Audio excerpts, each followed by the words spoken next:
Hi everyone, I know you are watching this content to accompany your sleep.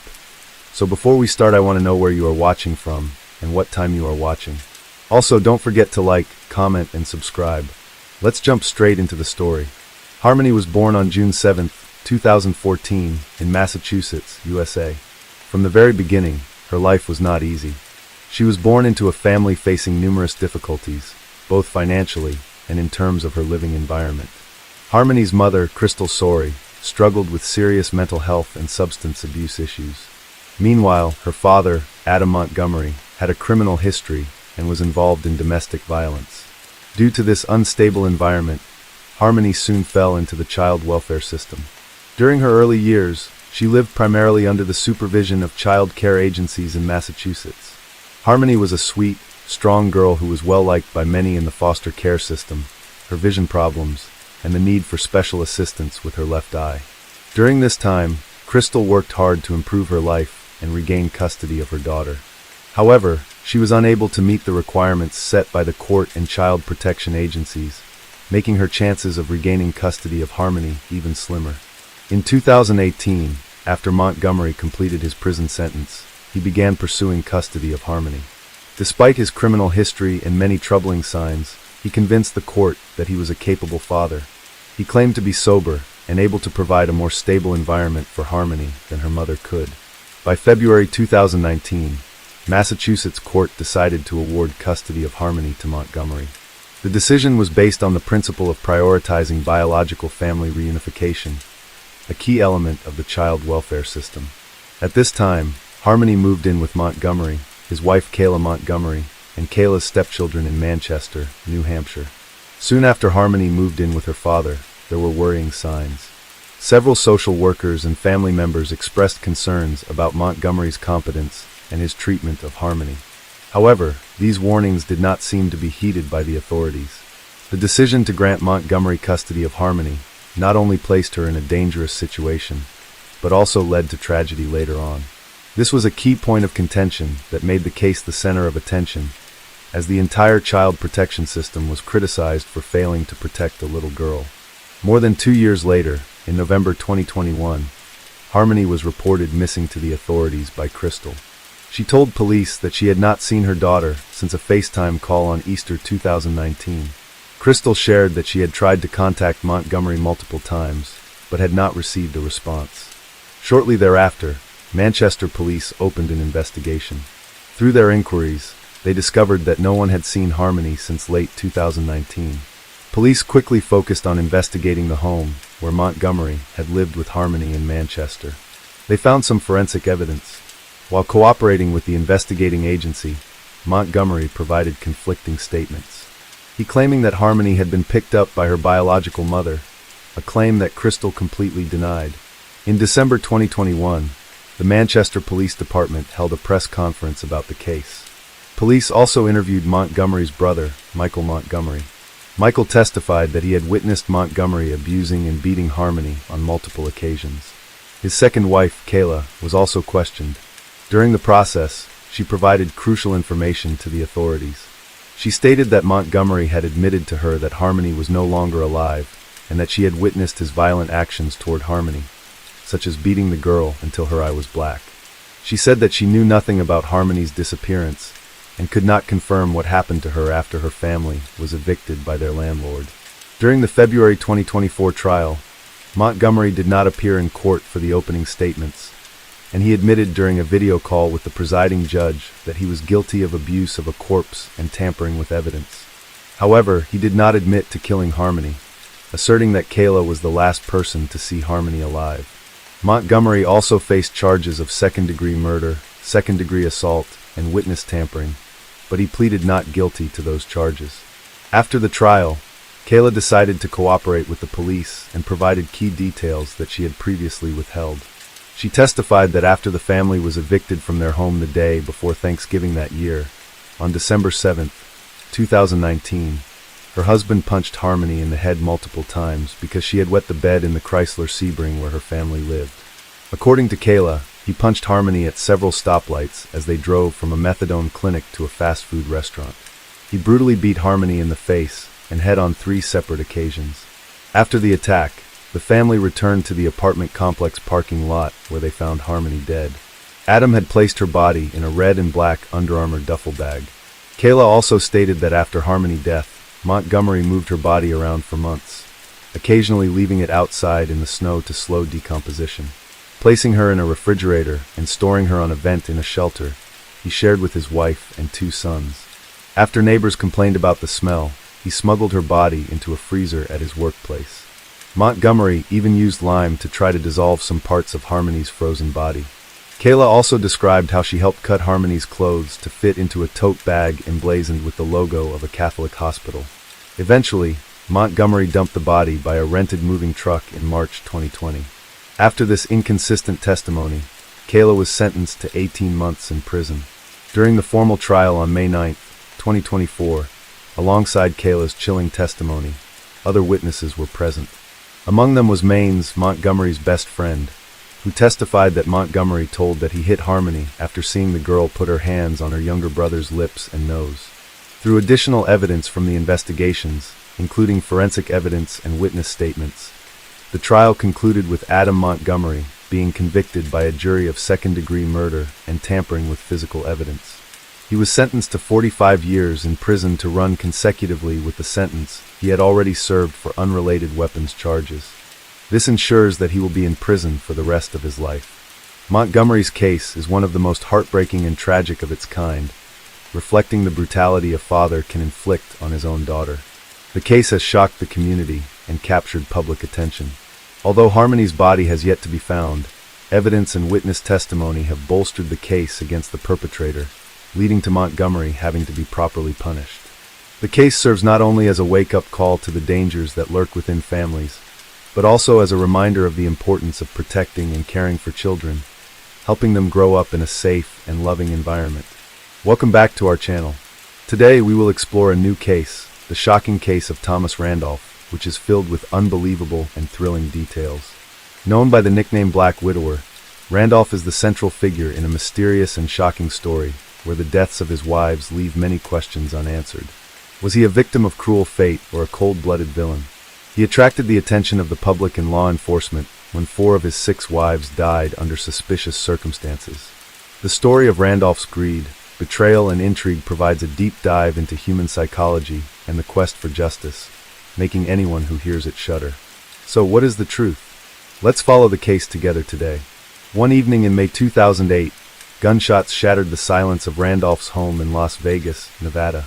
His 6th wife, Sharon Cass, was found dead in her bedroom, and Michael Miller, a man believed to be an intruder, he was shot dead by Randolph shortly afterwards. However, Randolph's story began to unravel when police discovered a series of unusual details. He was the sole beneficiary of life insurance policies from the deaths of his previous wives. Police grew suspicious after learning that each of Randolph's previous wives had died under strange and suspicious circumstances. Randolph was born in 1955 in Fairfield, Illinois. He was part of a loving family with a father who served in the Air Force and a mother who worked as an accountant. Wanting to be a rock and roll star from an early age, he developed an outgoing and flirtatious personality.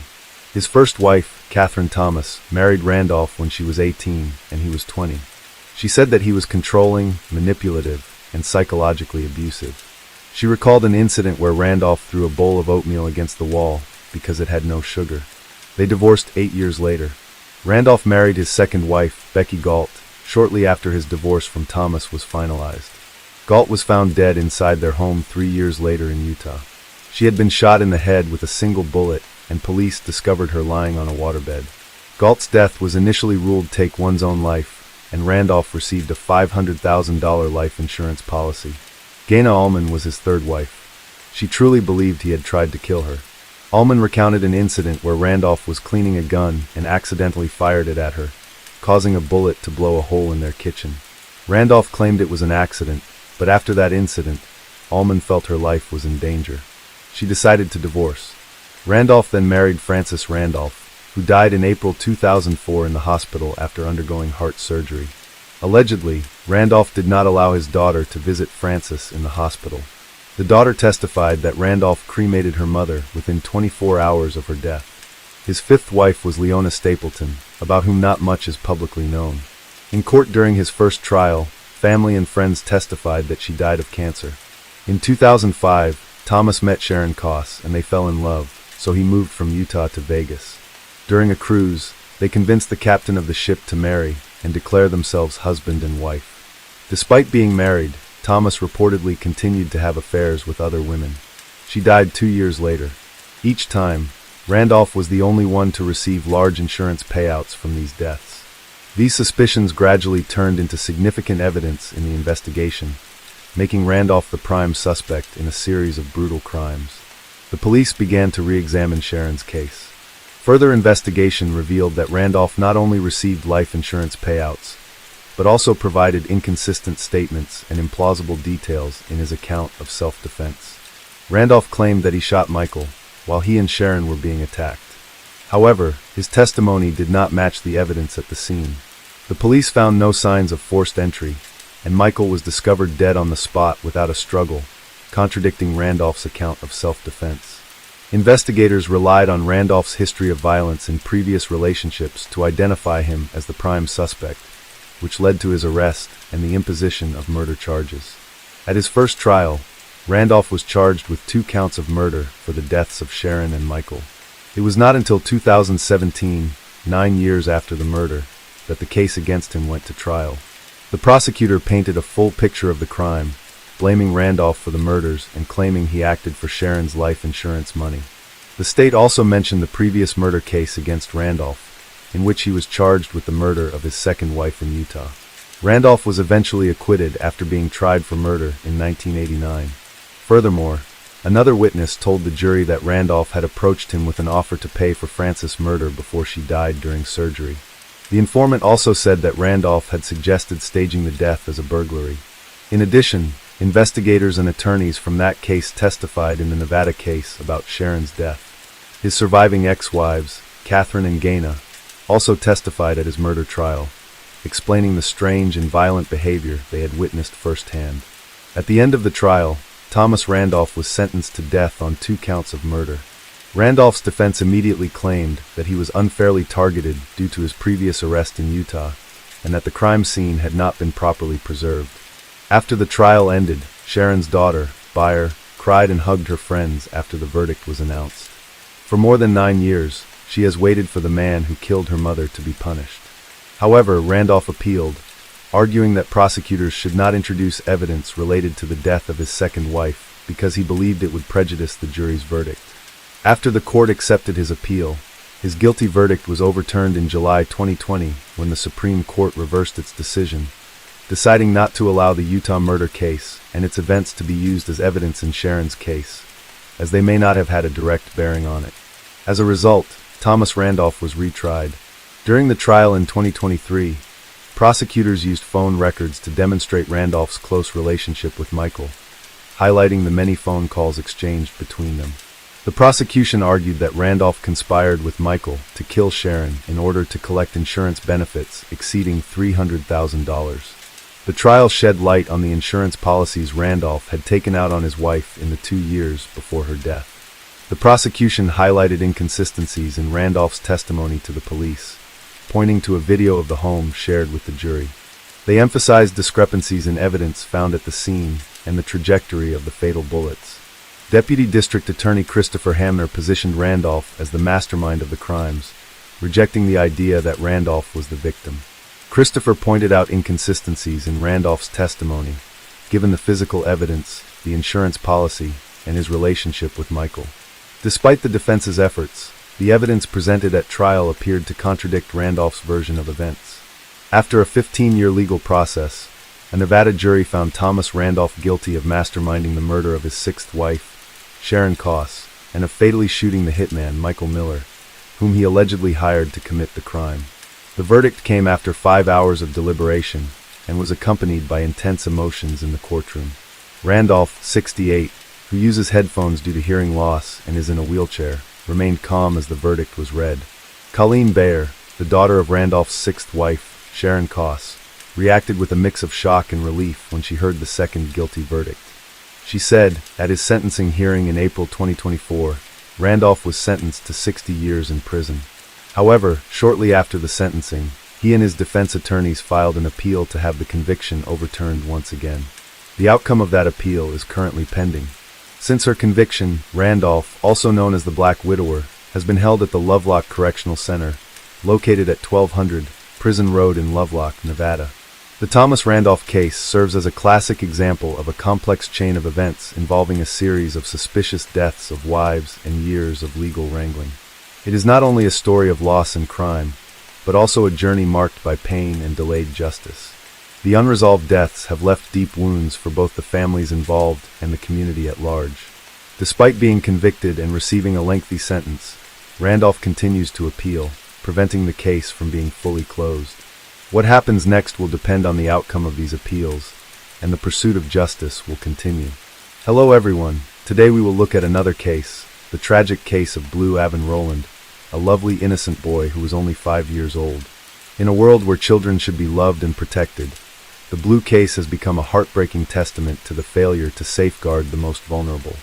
This case is not only a story about the loss of a 5-year-old child, but also a wake-up call regarding domestic violence and the terrible consequences it leaves behind. From the shocking crimes to the guilty silence of those closest to him, the case raises painful questions about society's responsibility to the children. On a day in mid-December 2022, Blue's grandmother, Karen Rowland, went to Blue's home in the 200 block of Front Street in Morrow, a small town in western Arkansas, to pick up her 2 grandchildren. It was Blue's 6th birthday. Rowland took her daughter outside, claiming that Blue was not home. The girl had severe scabs on the top of her head, which Rowland told her parents were the result of an allergic reaction. However, after she was taken to Forest City Hospital, doctors confirmed that the injuries were actually severe burns. In addition, not only was the girl's hair cut off, she was also malnourished. Karen said her ribs were cracked, and she had several burns on her body, only some of which were fresh. When Karen met the girl, she was unable to walk and her clothes were covered in urine. Her first requests were water and food, Karen recalled. I told her she was safe now, but just looking into her eyes, I could see the fear. A few days later, Rowland had told her father that Blue was dead and that his body was in the house. Karen immediately contacted the police. When officers inspected the house, they found newly installed floorboards with disturbed soil underneath. They removed the floorboards and dug down, discovering children's slippers and a blanket that gave off a strong stench. The Arkansas State Police were immediately called in to take over the investigation. A search warrant was executed at the house. The floorboards were torn away, and investigators found a small human body wrapped in several layers of plastic bags and blankets. The body was transferred to the Arkansas State Crime Laboratory and later confirmed to be Blue. A thorough investigation was conducted, leading to shocking findings about the circumstances of Blue's death. In an interview with investigators, Rowland claimed that Blue died on September 9, 2022, as a result of a brutal act of punishment from her boyfriend, Nathan Bridges. According to Rowland's testimony, Blue angered Bridges by biting his finger. When Bridges stuffed it in the boy's mouth, Bridges took Blue into the bathroom and, as punishment, repeatedly pushed the boy's head into a full toilet until he drowned. Bridges cut a hole in their wooden floor, dug a hole in the ground, and buried Blue under the house. Rowland claimed that she stayed in the living room while Blue was in the bathroom with Bridges. When he left the bathroom, her entered and found Blue struggling to breathe, his body limp. After Blue died, Bridges buried the boy's body under the floorboards to conceal the crime. Rowland told investigators that Bridges was not only responsible for her son's death, but also for causing serious injuries to her older daughter. Rowland said Bridges punished her daughter by dunking her head and upper body in steaming hot water in the bathtub, believing she had behavioral problems. The investigation later confirmed that the severe burns on her daughter's body were caused by Bridges' brutal actions. Both children lived in a violent home environment, lacking basic care and protection. The case highlighted the failure to protect children from the risk of abuse and violence in their own homes. Rowland admitted to knowing what happened to her children, but did not take any action to stop it. She also participated in the cover-up of Blue's death, which led to her facing serious charges. Both Rowland and Bridges were later arrested and charged in connection with Blue's death. Police reported that they arrested Bridges, 34, and Rowland, 30, and took the pair to the Lee County Detention Center. Rowland faces a variety of charges, including premeditated murder, permitting child abuse, abuse of a corpse, tampering with physical evidence, endangering the welfare of a minor, and torture. While Roland was in custody at the St. Francis County Jail, she suffered a black eye and other bruises on her face. On Monday, July 15, 2024, Roland's parents were present at her hearing, where prosecutors asked them to read victim impact statements on behalf of their late nephew. Bridges pleaded guilty to first-degree murder and first-degree assault in Blue's death. He also pleaded guilty to an additional charge of first-degree assault in an incident involving the victim's sister. After pleading guilty, he was sentenced to 60 years in the Arkansas Department of Corrections. As for Roland, Blue's mother, she also pleaded guilty on August 8 to 2 counts of permitting the abuse of a minor, according to a release from the Arkansas State Police. Although she did not directly participate in Blue's death, Roland was convicted of allowing Blue and his sister to suffer abuse without intervening. She failed to protect the children from Bridges, despite being aware of his brutality.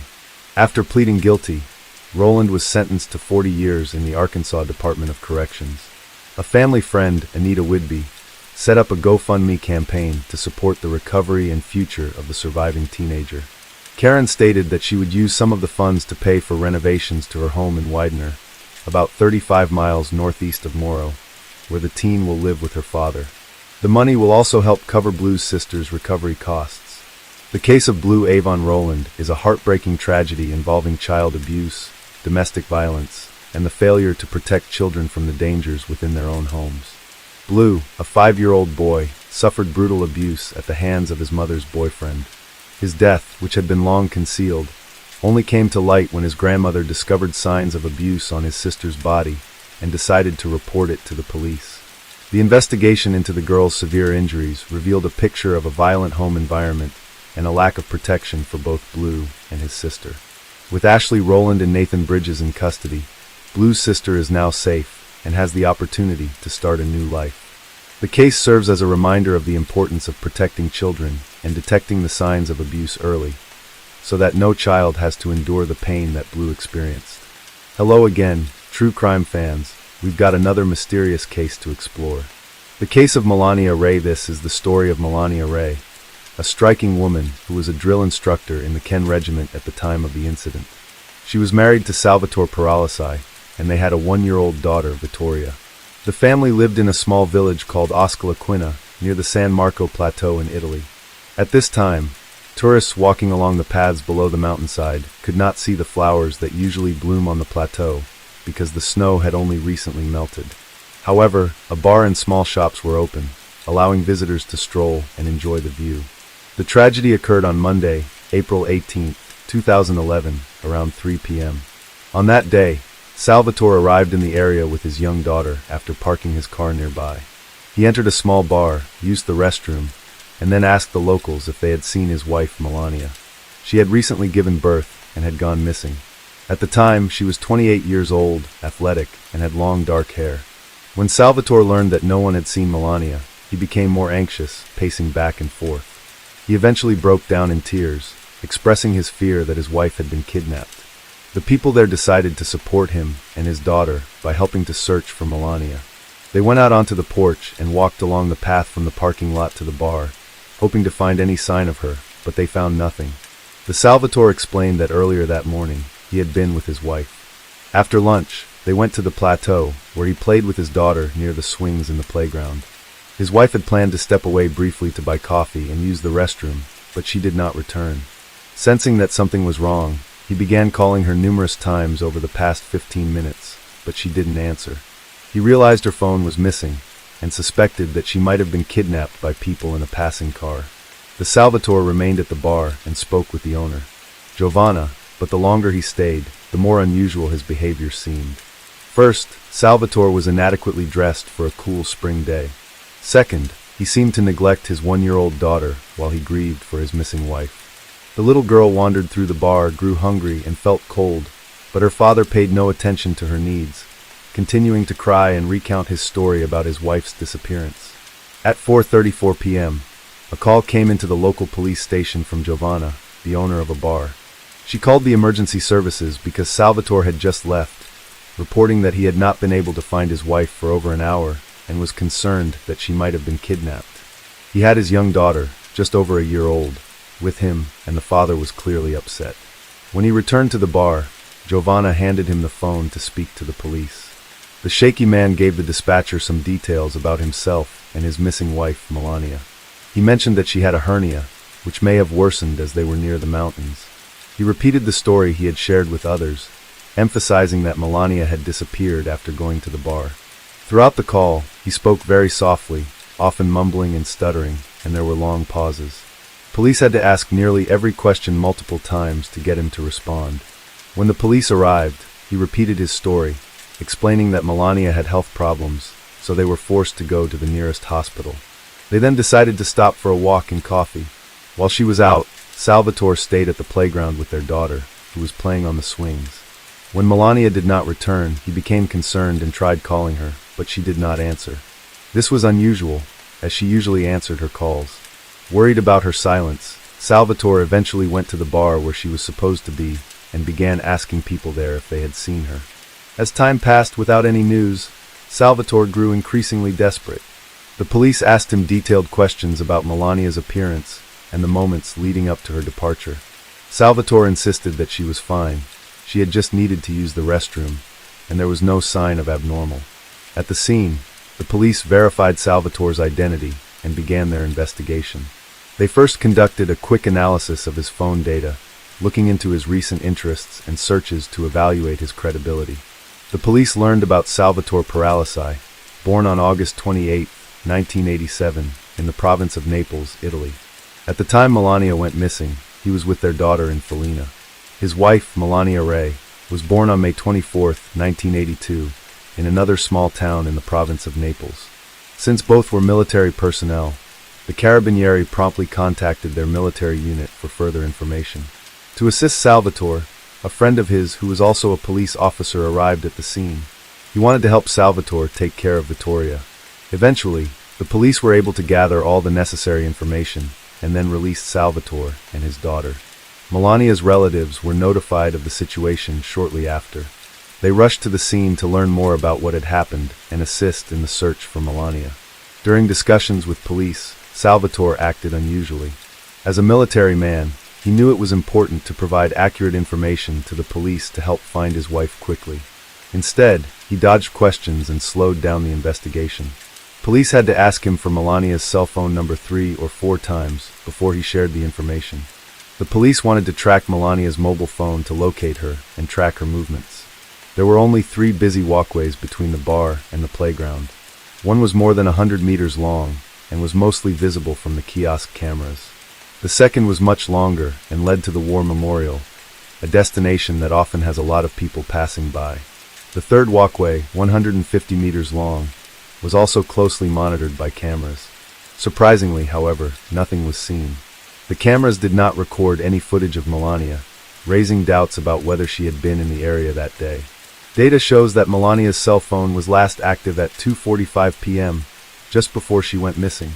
The activity was near the location, where she had been staying with Salvatore and Vittoria. Unfortunately, this information did not lead to any further details. The only hope for the search lay with the National Mountain Rescue Service. Experts were called in to help, bringing equipment and sniffer dogs. Dogs' sense of smell is so acute that they can follow a scent for up to 20 days after being left behind. The dog quickly oriented itself and followed the asphalt road to the monument. At that point, the trail appeared to end, suggesting that Melania may have gotten into the car and driven away. However, Salvatore later mentioned that they had been in the area just over a week ago. This leaves 2 possibilities. The dog was following Melania's old scent, or she had actually been abducted. Afterward, the police took Salvatore to the station for questioning. There, he recounted all the details of the day leading up to Melania's disappearance. According to him, she visited a physiotherapist around 11:30 a.m. They then went to a supermarket and later visited the San Marco clinic, where doctors diagnosed her with an inguinal hernia. After lunch, they returned home to change clothes before going for a walk with their daughter. Salvatore noted that they had been in the area for the past month, making Melania very familiar with the territory. Salvatore mentioned that he and Melania had gone to a bar together during their visit. After gathering all the necessary information, the police sent Salvatore home. The main theory of the police was kidnapping, based on information gathered with the help of sniffer dogs. They believed that Melania had approached the road, was abducted, and her trail suddenly ended. All the evidence suggested that she may have been forced into the car. In May, Salvatore appeared on television to share his story, revealing new details. He mentioned that he and his wife had a small picnic near the war memorial and were relaxing there on the day she disappeared. Salvatore also described the clothes and accessories Melania was wearing when she went missing. Interestingly, he noted that she did not have her handbag with her personal belongings at that time. She was wearing casual clothes and several gold ornaments. However, it was puzzling how a responsible woman could embark on a long trip with a child without any preparation or a handbag. She didn't even have money or cigarettes, which she usually smoked. Melania also forgot to bring a milk bottle and clothes for her daughter. Another point of confusion was how she could have gone to the bar to buy her husband coffee if she had no money. Salvatore's statements became increasingly contradictory, leading to suspicions that he might be lying. With these concerns in mind, the police decided to question Salvatore again to learn more. Salvatore claimed that they had a strong relationship and that they sometimes disagreed on various issues. But these disagreements never escalated into conflict. In general, they had a great, strong family, which was confirmed by relatives and friends. Therefore, the Salvatore was released. The next day, Melania's relatives arrived in town and stayed at a small apartment near the Salvatore home. Although exhausted from the trip, they made it a priority to visit the police station to ask about the investigation. They provided any information that could help locate Melania as quickly as possible. It was discovered that Melania had 2 phones that Salvatore did not mention. One phone was used to contact her husband and friends. The other phone was used to talk to her mother and close relatives. At 1:34 p.m. on the day Melania went missing, her mother-in-law called the second number. They had a conversation that lasted about 9 minutes, during which Melania shared details about the day. She mentioned that her family was going to San Marco to go for a walk and attend the christening of a friend's child at around 4 p.m. The call ended at 1:43 p.m., and there was no further communication. The police got no new information out of Salvatore. His testimony was largely a rehash of what they already knew. The police were puzzled by his decision to stay with the child. They questioned why Melania didn't bring Vittoria along when she went out for coffee. The trip from their house to the park took less than 20 minutes. Did Melania really need to go to the bathroom during that time? And most importantly, where did the girl go afterward? Melania's relatives moved into the Salvatore home and spoke to him regularly about the situation, but he remained quiet and sad, often avoiding their questions. Salvatore's relatives tried to support him as much as possible, helping him care for Vittoria. On April 19, 2011, the entire city learned of Melania's disappearance. This was shocking, as the suburb was known to be one of the quietest and most peaceful areas in the area. Although the police suspected Salvatore, he had no previous legal problems. Salvatore frequently appeared on various television shows, discussing the tragedy he was facing. To clarify what had happened that morning, police checked Salvatore's cell phone. They found that it had been on from 7 a.m. to 9 a.m., but then turned off until 6 p.m. That same day, Salvatore drove to Plateau Sanmar, where the armed forces, police, and search teams were working. However, he showed little interest in the search efforts or their progress. Instead, he returned the sweatshirt he had borrowed from Giovanna, a bar owner, on the day Melania went missing and quickly left, claiming that he had to go to work. His behavior aroused suspicion among the police. While examining Salvatore's mobile phone, the Carabinieri found something noteworthy. He had been in constant communication with a girl named Lodovica for the past month, exchanging thousands of messages and making calls almost every day. It became clear that he was having a romantic affair with her. Salvatore had fallen in love with Lodovica Pero in September 2009, and their relationship continued even at home in 2011, after Melania went missing. In the summer of 2009, Melania discovered his infidelity and was furious. At the time, she moved in with her parents and she was pregnant with their daughter. Despite this, Salvatore continued to pursue Lodovica, who was 27 at the time and working in their military unit. Eventually, for the sake of their child, Salvatore and Melania reconciled and she returned home. However, his love affair continued. He often rented an apartment to see Lodovica. After completing her training, Lodovica was sent to Rome, but their relationship continued. Salvatore spent most of his free time talking to her on the phone. Their conversations showed that Lodovica wanted more than a long-distance relationship, but Melania's presence got in the way. In the months leading up to Melania's disappearance, there had been tension between Lodovica and Salvatore. Lodovica wanted him to be with her, and he kept delaying their time together. Melania was determined to keep their marriage intact, especially after discovering that her husband was still seeing Lodovica. She even threatened to expose his relationship with his mistress, which could have jeopardized Salvatore's job. This threat scared him, causing him to distance himself from Lodovica.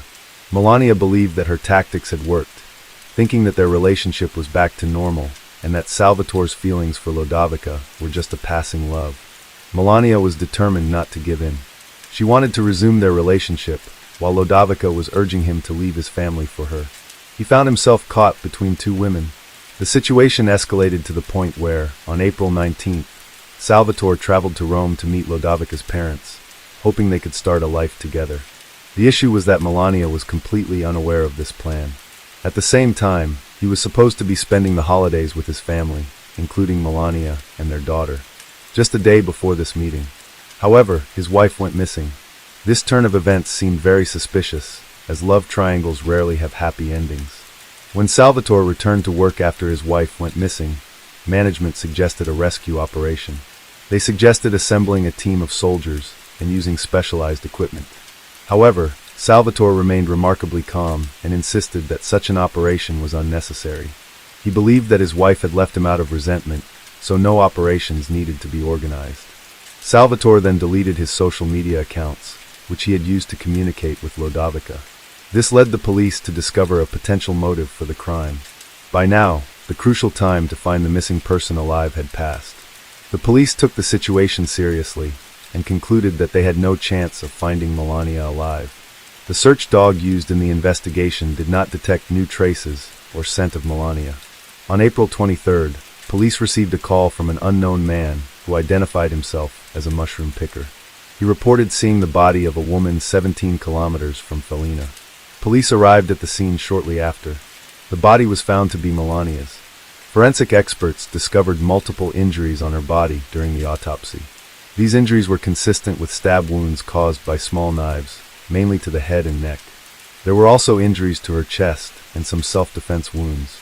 Although Melania was not raped, significant evidence was collected from the scene, including her cell phone, a bloody lighter, a water bottle, and traces of a small car. The most important piece of evidence was a grocery store receipt from the morning of April 18th. Additionally, insulin syringes were found nearby, suggesting that Melania may have been abusing drugs.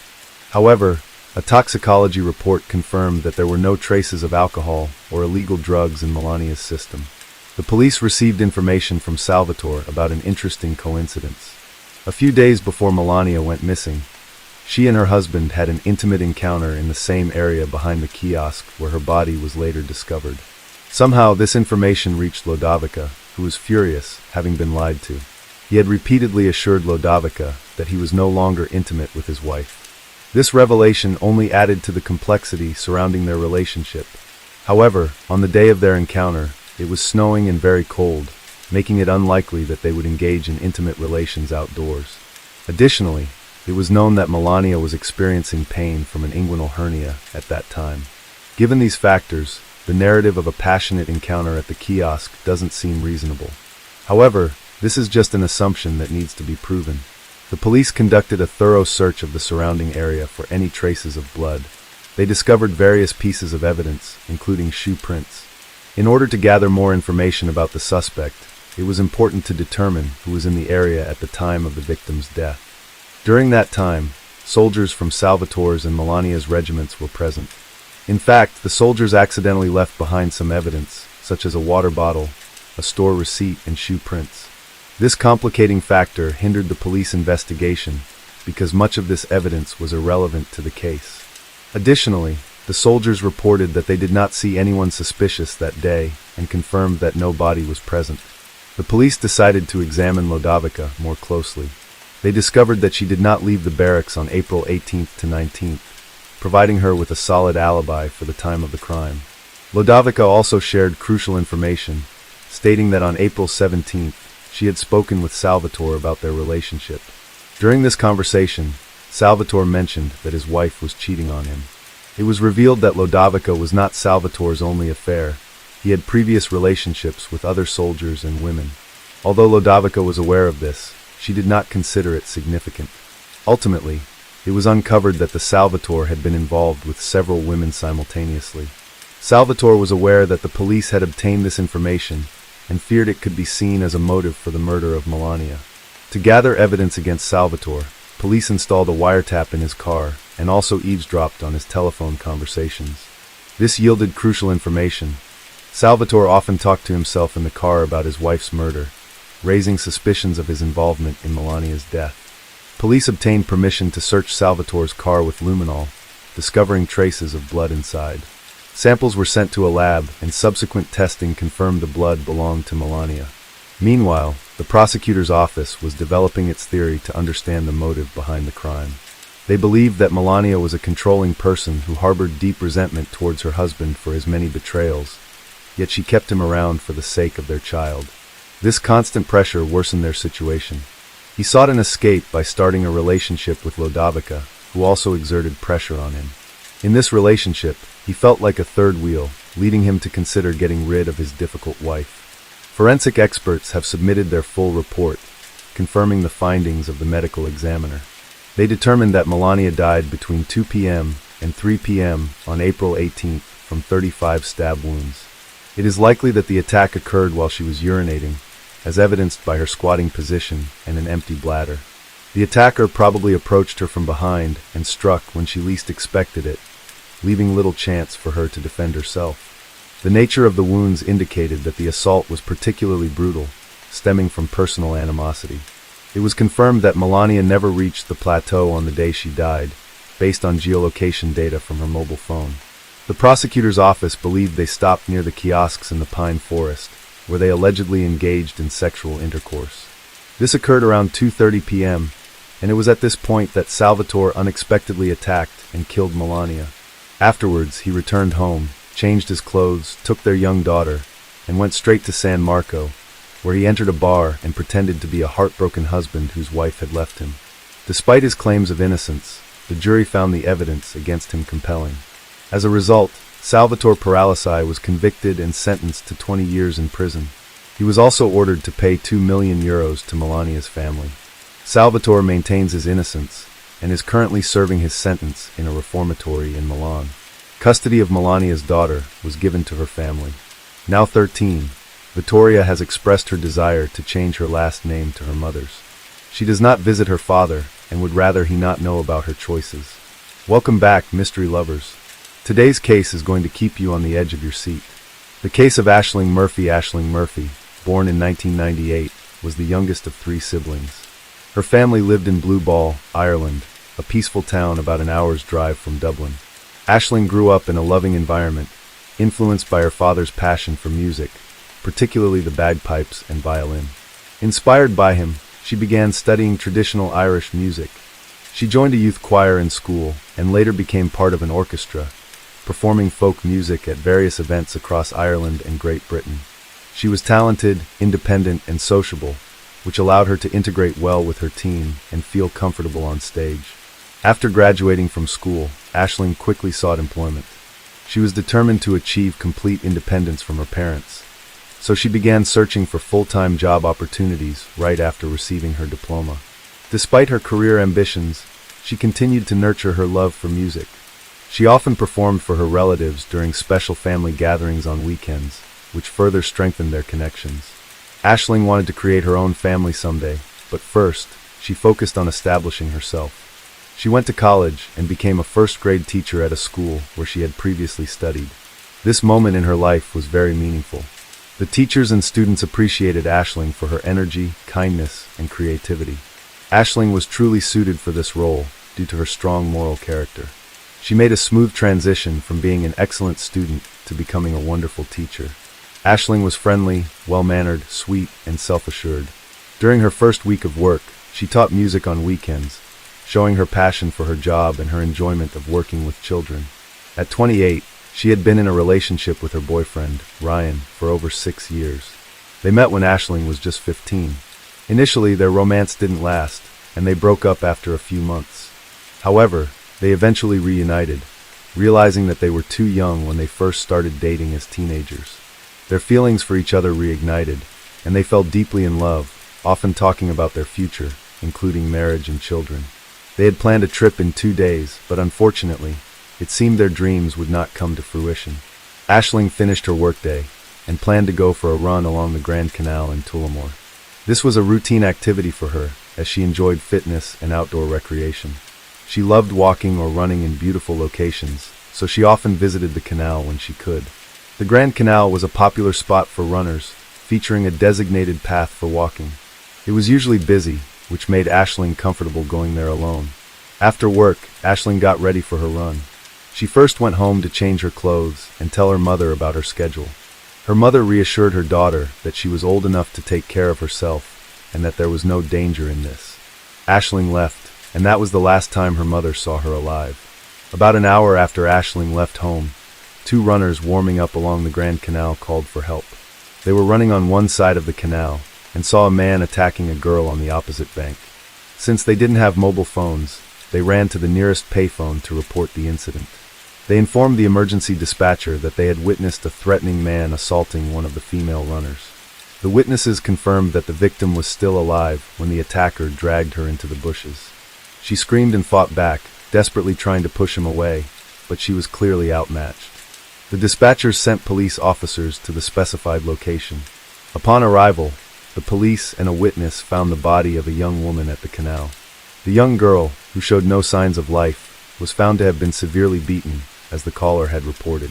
She had been pulled off the paved road and into the bushes, where she suffered physical abuse. Her face and neck were covered in cuts, and her hair was matted with dried blood. Paramedics arrived and attempted to resuscitate her for 10 minutes, but they were unable to save her and confirmed her death. While the exact cause of death remained unclear, it was evident she had been beaten badly. The body of the murdered girl was sent for an autopsy, which revealed stab and cut wounds on her neck. A forensic expert identified 11 injuries, primarily on the right side of her neck, including a cut throat that rendered her unable to call for help. Signs of possible strangulation were also found. The victim was identified as Aisling Murphy. On her hands, there were deep cuts, likely sustained during a struggle. Keys were discovered near her body, and it was determined she had used them defensively, gripping them tightly in an effort to fight off her attacker. The weapon used in the attack did not inflict enough damage to prevent the criminal from continuing his assault. Aisling died from severe blood loss caused by multiple stab wounds to her neck, leading to her death within minutes. Near her body, police found sunglasses and a mobile phone in her jacket pocket.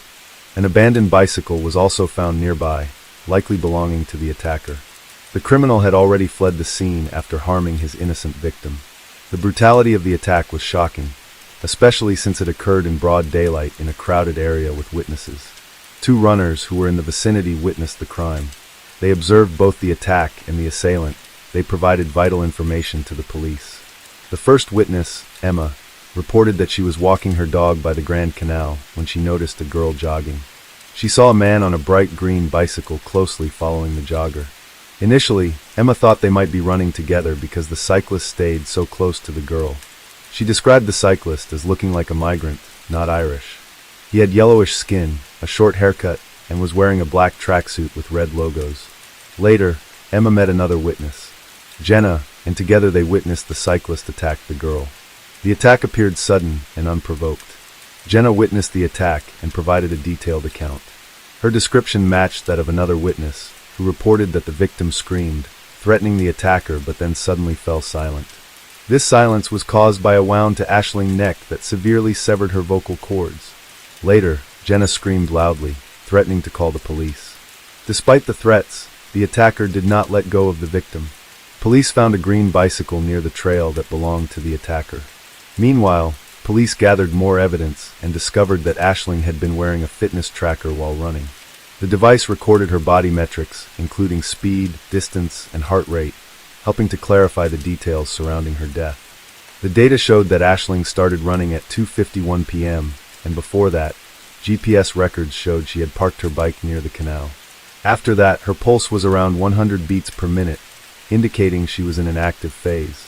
She maintained this heart rate until 15:21, during which she ran approximately 3 kilometers. However, after 15:21, her heart rate changed, The Aisling experienced erratic fluctuations, and GPS data showed she was standing still at that time. This was clearly when she was attacked, and by 15:31, her heart had stopped beating. The next step for the police was to review footage from surveillance cameras in the area. Police identified the locations of all recording devices, hoping to find video that would show the suspect, the victim, and the attack itself. Police checked surveillance cameras, focusing on the time frame between 12:25 and 16:05, and were able to identify a man who matched the witness description exactly.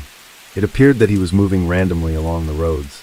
They determined that this man had appeared long before Aisling's arrived, and was using a bicycle identical to the one found at the crime scene. The prime suspect was wearing a black hoodless jacket and sweatpants with stripes down the side, and also had a red logo on his clothes, as Emma described. He had been following a woman in a dark burgundy jacket, but was later spotted by her. He had been looking at the victim with interest, but for some unknown reason, he quickly fell behind. In footage from another camera, the suspect stops at 1:53 p.m. He reaches into his pocket and pulls out an object. He is seen holding and twisting something in his hand, but the poor quality of the footage makes it difficult to determine what it is. Police suspect he pulled out a knife, which he then used to kill Aisling. A forensic expert concluded that Aisling was killed with a small serrated knife, as the wounds had jagged edges. The man was seen again on surveillance footage at around 2:55 p.m., just as Aisling began training on the trail. Police discovered that the suspect had been wandering around the area, apparently looking for victims, as he occasionally focused on different women. He followed these women at a distance but lost interest until he came across Aisling, whom he decided to attack. Unfortunately, the surveillance cameras did not capture high-quality images that could help identify the criminal. Hours after the attack, a suspect was arrested based on information from witnesses. The suspect, Griat Keegan, is a 39-year-old Romanian immigrant who has lived in Ireland for 23 years and has no criminal record. He matched the person seen on surveillance cameras and found near the scene of the attack. At the police station, he vehemently denied any involvement in the incident.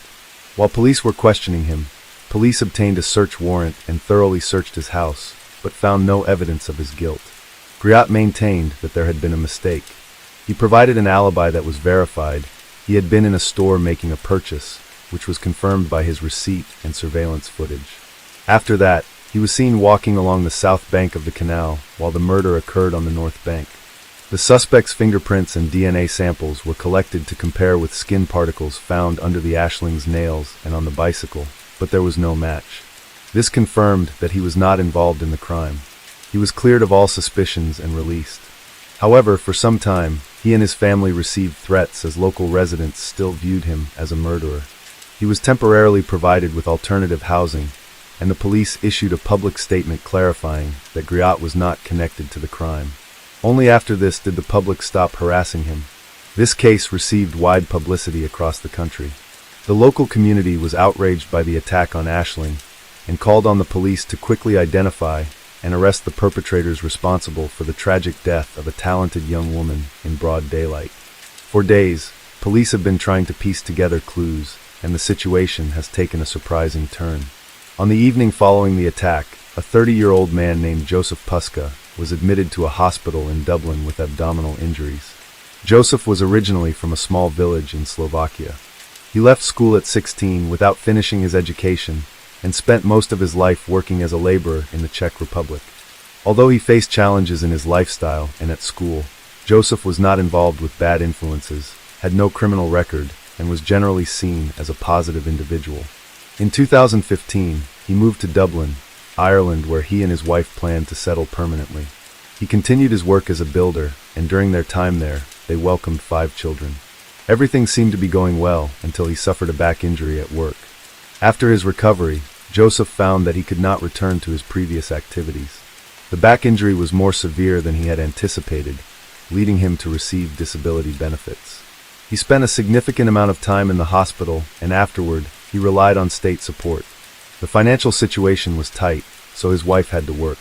Joseph had limited proficiency in Irish and struggled with English, which made it difficult for him to communicate with medical staff. When he went to the hospital the day after Aisling's murder, he needed an interpreter for assistance.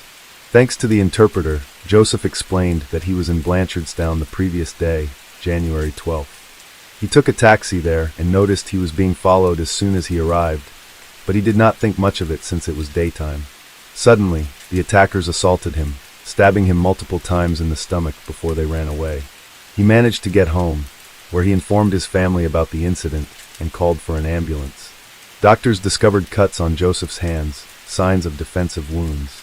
He had multiple stab wounds in his abdomen and received painkillers before a 2-hour surgery. The surgery was completed around 10 o'clock. The doctors concluded that Joseph's injuries were from stab wounds inflicted by a small knife, but they were not life-threatening.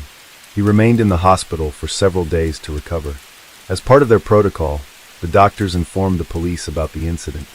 Officers came to speak with Joseph, who was the victim of another attack. Police suspected that the same criminal who attacked Aisling might also be responsible for Joseph's injuries. During the conversation, Joseph's behavior became increasingly awkward and suspicious. He seemed confused, struggled to recall simple details, and appeared noticeably nervous. Police began to question whether this unemployed man could be connected to Aisling's murder. The next day, the police returned to the hospital to continue questioning and gather more details. This time, Joseph gave more specific answers. He explained that he had taken a taxi to the city to meet a woman he had met online. Joseph then revealed that he was married with 5 children, but did not want his wife to know about his secret encounters. It was later discovered that he had registered on several dating websites and was regularly seeing different women. His wife remained unaware of his affair, as Joseph was very careful to keep it a secret. The police asked Joseph if he owned a bicycle. He replied that he had a green bicycle that he had used for a long time. However, when they inquired whether he had been riding it on the day of the murder, Joseph started to stutter and claimed that his bicycle had been stolen over 2 weeks ago. He had not reported the theft to the police, which raised suspicions. Joseph then appeared increasingly anxious, prompting police to leave his hospital room. The police also discovered that he had been near the canal around 6 p.m. that same day. They obtained a warrant to search his apartment, allowing them to collect his clothing and mobile phone for forensic analysis. They called Joseph to inform him of this. Sensing something was amiss, he directly asked the police, through an interpreter, if he was a suspect. The officers reassured him that they were merely trying to clarify the situation and needed to conduct an examination. This conversation occurred over the phone. After the police answered, Joseph paused for a long moment. Then he turned to the translator and asked him to accurately relay his words to the police officer. Joseph admitted that he had killed the girl by the canal, but he insisted that it was unintentional and an accident. Later, Joseph addressed the police directly. He explained that he was riding his bicycle along a path when he encountered an unfamiliar girl.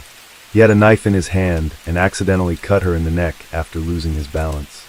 She became angry, which frightened Joseph, and he claimed he struck her in the stomach with an object that resembled a knife. He said he tried to remain calm, hoping the girl would settle down. However, she began screaming and threatening him even more, forcing Joseph to defend himself. He then attacked her, repeatedly stabbing her in the neck with his knife. She fought back desperately, but he was able to overpower her. The police were taken aback by his phone confession, finding the story hard to believe. It seemed implausible that Joseph could accidentally stab the victim in the neck before she attacked him. They questioned how Aisling could have had a knife. Joseph expressed fear of retaliation. He believed that if Aisling's friends and relatives learned of the incident, they might harm his children and wife. He asked the police to keep the names of his family members confidential. The police assured Joseph that he would not face prosecution, as he would soon be arrested and put on trial. After being discharged from hospital, he was immediately arrested for murder. Afterward, Joseph changed his story and refused to confess. Despite this, the prosecutor's office viewed him as the only person who could have harmed Aisling that day. They decided to seek the maximum punishment for the murderer. The initial trial date was set for June 2023, but there were several delays, and it wasn't until October 2023 that the prosecution presented the case to the jury. During the trial, prosecutors played surveillance footage showing an attacker who looked like Joseph cycling along a path near the canal for hours before targeting Aisling. His actions were typical of a predator looking for prey. Forensic experts found traces of DNA under Aisling's fingernails, suggesting she fought back and injured her attacker. DNA from tissue samples matched Joseph, and his fingerprints were found on a green bicycle. All witnesses who saw the attacker that day identified him as Joseph. New evidence emerged during the investigation, particularly from one of Joseph's friends, a Slovakian bus driver. On the night of January 12th, while working, he encountered Joseph, who had severe scratches on his stomach. Concerned, the driver offered Joseph a ride home. Joseph mentioned he had gotten into a fight, but did not provide details about the incident. During the drive, the bus driver repeatedly questioned Joseph about what had happened, but Joseph avoided giving clear answers and kept holding his stomach, which was bleeding. The driver grew increasingly worried, suspecting that the injuries might be linked to the ethnic cleansing events happening at that time, as there were widespread expressions of hatred against other nationalities. To deflect his friend's questions, Joseph concocted a story about being attacked by a masked man, claiming he couldn't identify the attacker because he hadn't seen his face before and didn't know him. Joseph attempted to portray himself as a hero, claiming he had seen a masked stranger attacking a woman near the canal.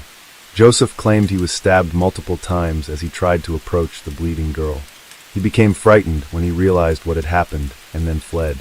Despite being suspected of murder, he began to insist that he was actually the savior, having been injured in a fight with the real attacker. However, this new account does not clarify how his DNA was found under Ashling's fingernails or his fingerprints on the green bike he left behind. Joseph's defense argued that his false confession about the attack on Ashling resulted from the painkillers he received in the hospital, which caused him to feel euphoric and led him to speak to himself.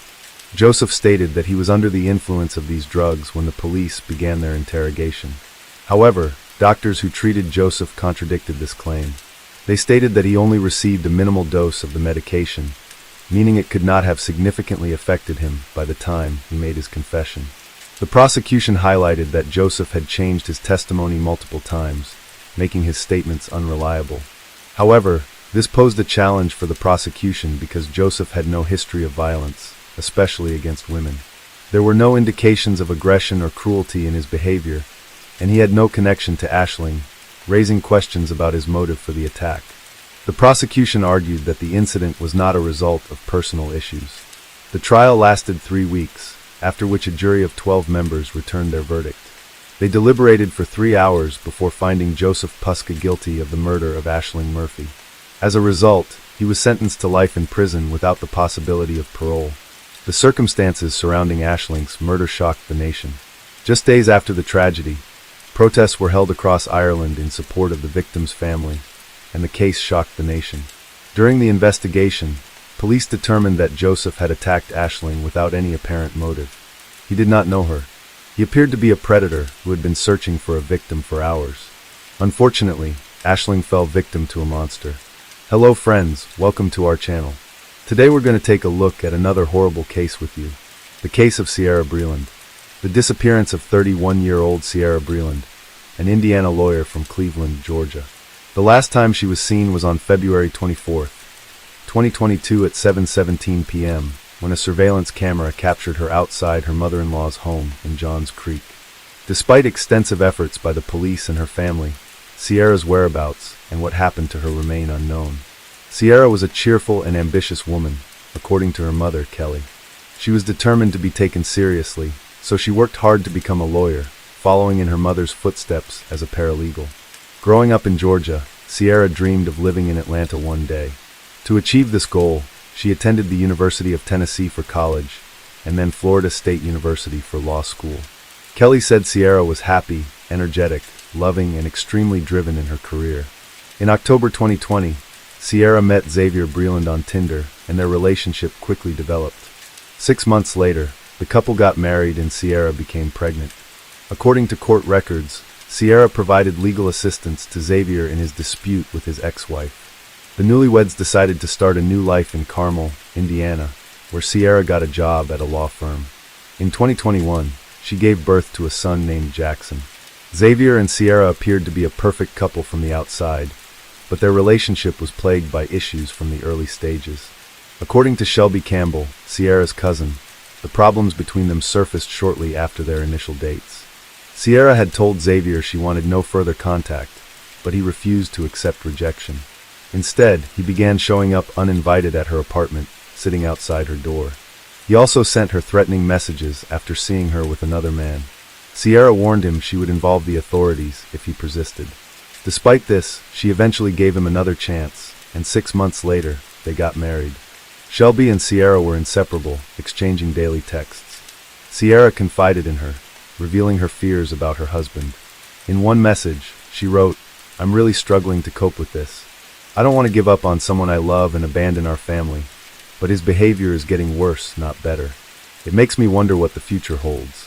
He used to feel guilty when he said hurtful things, but lately, he doesn't even apologize.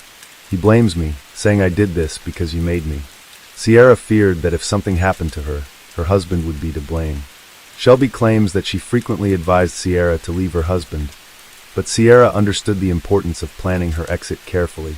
The text messages Shelby shared only provide a glimpse into the situation between Sierra and her husband. Sierra did call the police on multiple occasions, and law enforcement responded to her residence in both Georgia and Indiana multiple times. According to Campbell, by the time the police arrived, Sierra would have calmed down enough to cover for her husband, denying any abuse. Shelby revealed that an investigator even contacted Sierra's mother after one of these incidents, telling her that he knew Sierra was lying about the abuse that had happened to Sierra in 2001. The investigator had seen this pattern before, and was worried that something terrible might happen to Sierra. Sierra was determined to leave her husband, Xavier, and had been secretly building up a bank account to prepare for her independence. Despite sending messages to Xavier claiming she loved him, she had reached the conclusion that she couldn't afford to stay in the troubled relationship. Aware of their daughter's difficulties, Sierra's parents, Kelly and Nick, encouraged her to break free from Xavier and promised her a safe haven back at home if she needed it. Sierra's decisive trip to Georgia began when she and Xavier packed up their baby and large dog into a 2017 white Volkswagen Tiguan for the 11-hour drive south. According to her family, Sierra arrived at her parents' house on February 19th, where she spent the night with a few friends she hadn't seen since moving to Indiana. Although it seemed like a brief visit, Sierra had made up her mind not to return to Indiana, marking a new chapter in her life. Xavier was interested in this trip because his mother lived in Georgia, just like Sierra's mother. However, Xavier didn't know that Sierra didn't plan to return to Indiana. Sierra had told her mother that she was going to find a job in Georgia, and that she was getting a divorce because of her husband's increasing abusive behavior. On Saturday, February 19th, Sierra arrived at her parents' house in Cleveland, Georgia, where she spent the night. She reassured them that she wanted a divorce and wouldn't return to Indiana. On Sunday, February 20th, Sierra left her parents' house to pick up her son, Jackson, from her mother-in-law's house in Johns Creek, Georgia, about an hour away. Before leaving, Sierra called Nick Campbell, saying, "I'm at Xavier's mom's house.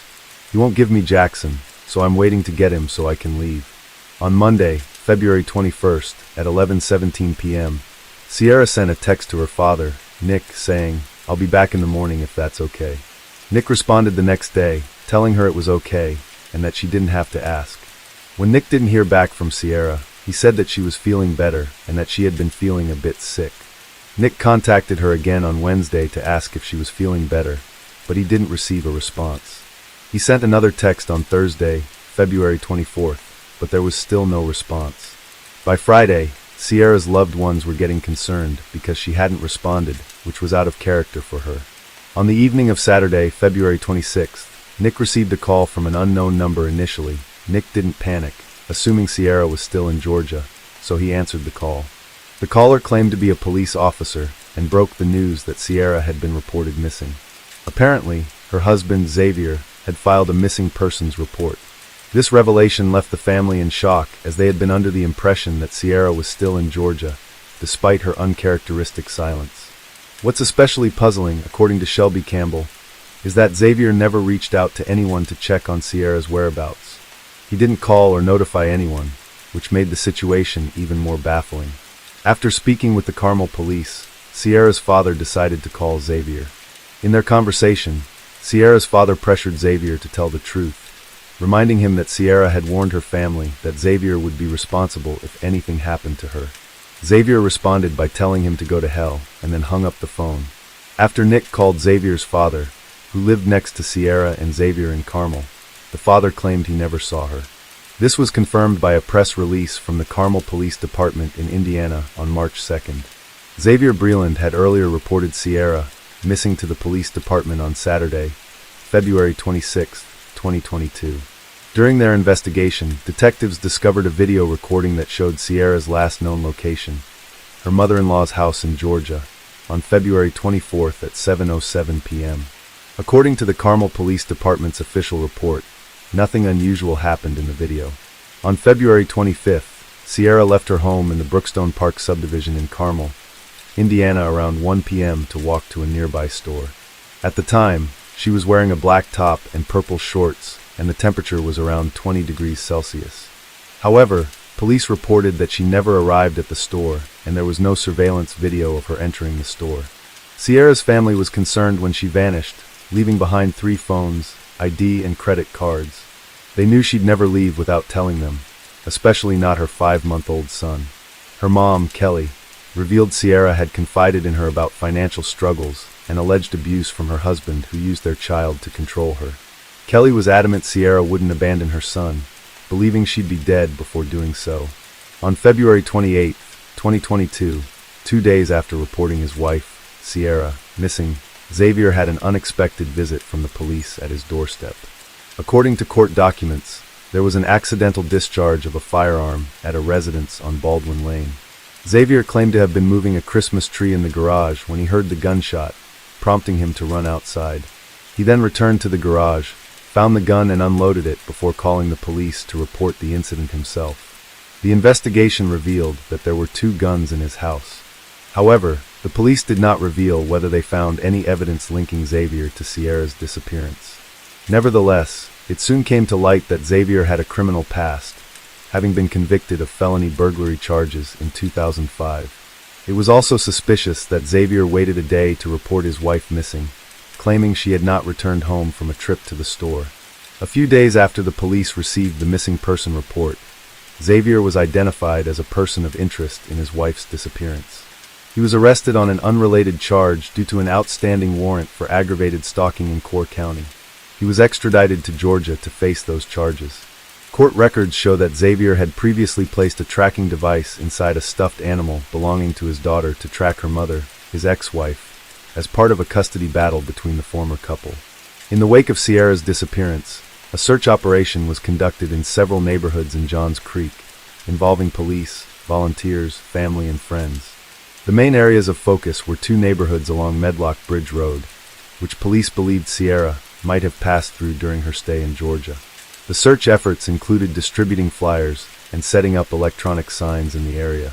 The Johns Creek Police Department also contacted several commercial electronic sign companies to display Sierra's photo and information across metro Atlanta.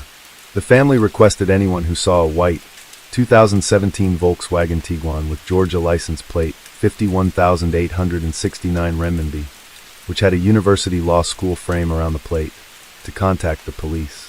The vehicle was searched for more than a month. As Sierra was last seen at her mother-in-law's house in Georgia, police suspected that her disappearance might be linked to something that occurred at this location. Police traced the route Xavier took back to Indiana, but were unable to confirm whether Sierra was in the car. Notably, Xavier was the only person who got out of the white Volkswagen at gas stations and shops. The level of cooperation remains unclear, but law enforcement officials confirmed that evidence was collected from the residence through a search warrant as part of their investigation. Johns Creek investigators, including forensic experts and cadaver dogs, searched the area for signs of a struggle or clues to the couple's disappearance.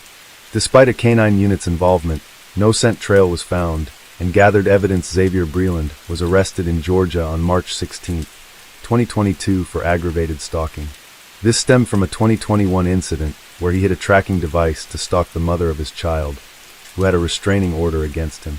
He was later found not guilty, but arrested again and extradited to Indiana for unlawful possession of a firearm. Xavier Breland asked a judge to lower his bond to an affordable amount for his mother. The court initially set it at $35,000, but prosecutors requested $50,000. After Breland appealed, the judge set it at $100,000. He was released in February 2023 after posting bail. Sierra's disappearance remains a mystery despite extensive searches. She was last seen at a store, and investigations have pinpointed several potential locations. The vast search area spans millions of acres of state and federal land, parks, and undeveloped areas in Georgia, plus thousands of acres of railroad and utility easements. According to Kelly Breland, law enforcement has gathered evidence and statements from multiple states, but these are like puzzle pieces without a complete picture. Some items were removed from Xavier's mother's home, as revealed in court documents related to a civil case filed by Xavier's mother as part of their search. Crime scene investigators cut and removed the carpet and mattress from Xavier's mother's home on April 21, 2022, according to documents from the familial civil dispute. After Xavier Breland's arrest on March 1st, 5-month-old Jackson was placed into state care. Since then, Jackson's grandparents, Nick and Kelly Miller, have been able to be with the infant while the search is focused on specific areas, but no leads on the new mom's disappearance. Police reconstruct events, distribute flyers, and use electronic signs to raise awareness. Sierra, 5 feet 7 inches, 120 pounds, blonde hair with distinct tattoos. She was last seen in a white 2017 VW Tiguan with GA plate 5,869 renminbi. If seen in February, contact authorities. Xavier is the only person of interest named in connection with Sierra's disappearance, but so far, no charges have been filed against him. Despite this, Sierra's family remains convinced that Xavier knows what happened to her and is the only one who can provide the answers they need to bring closure and allow Sierra to rest in peace.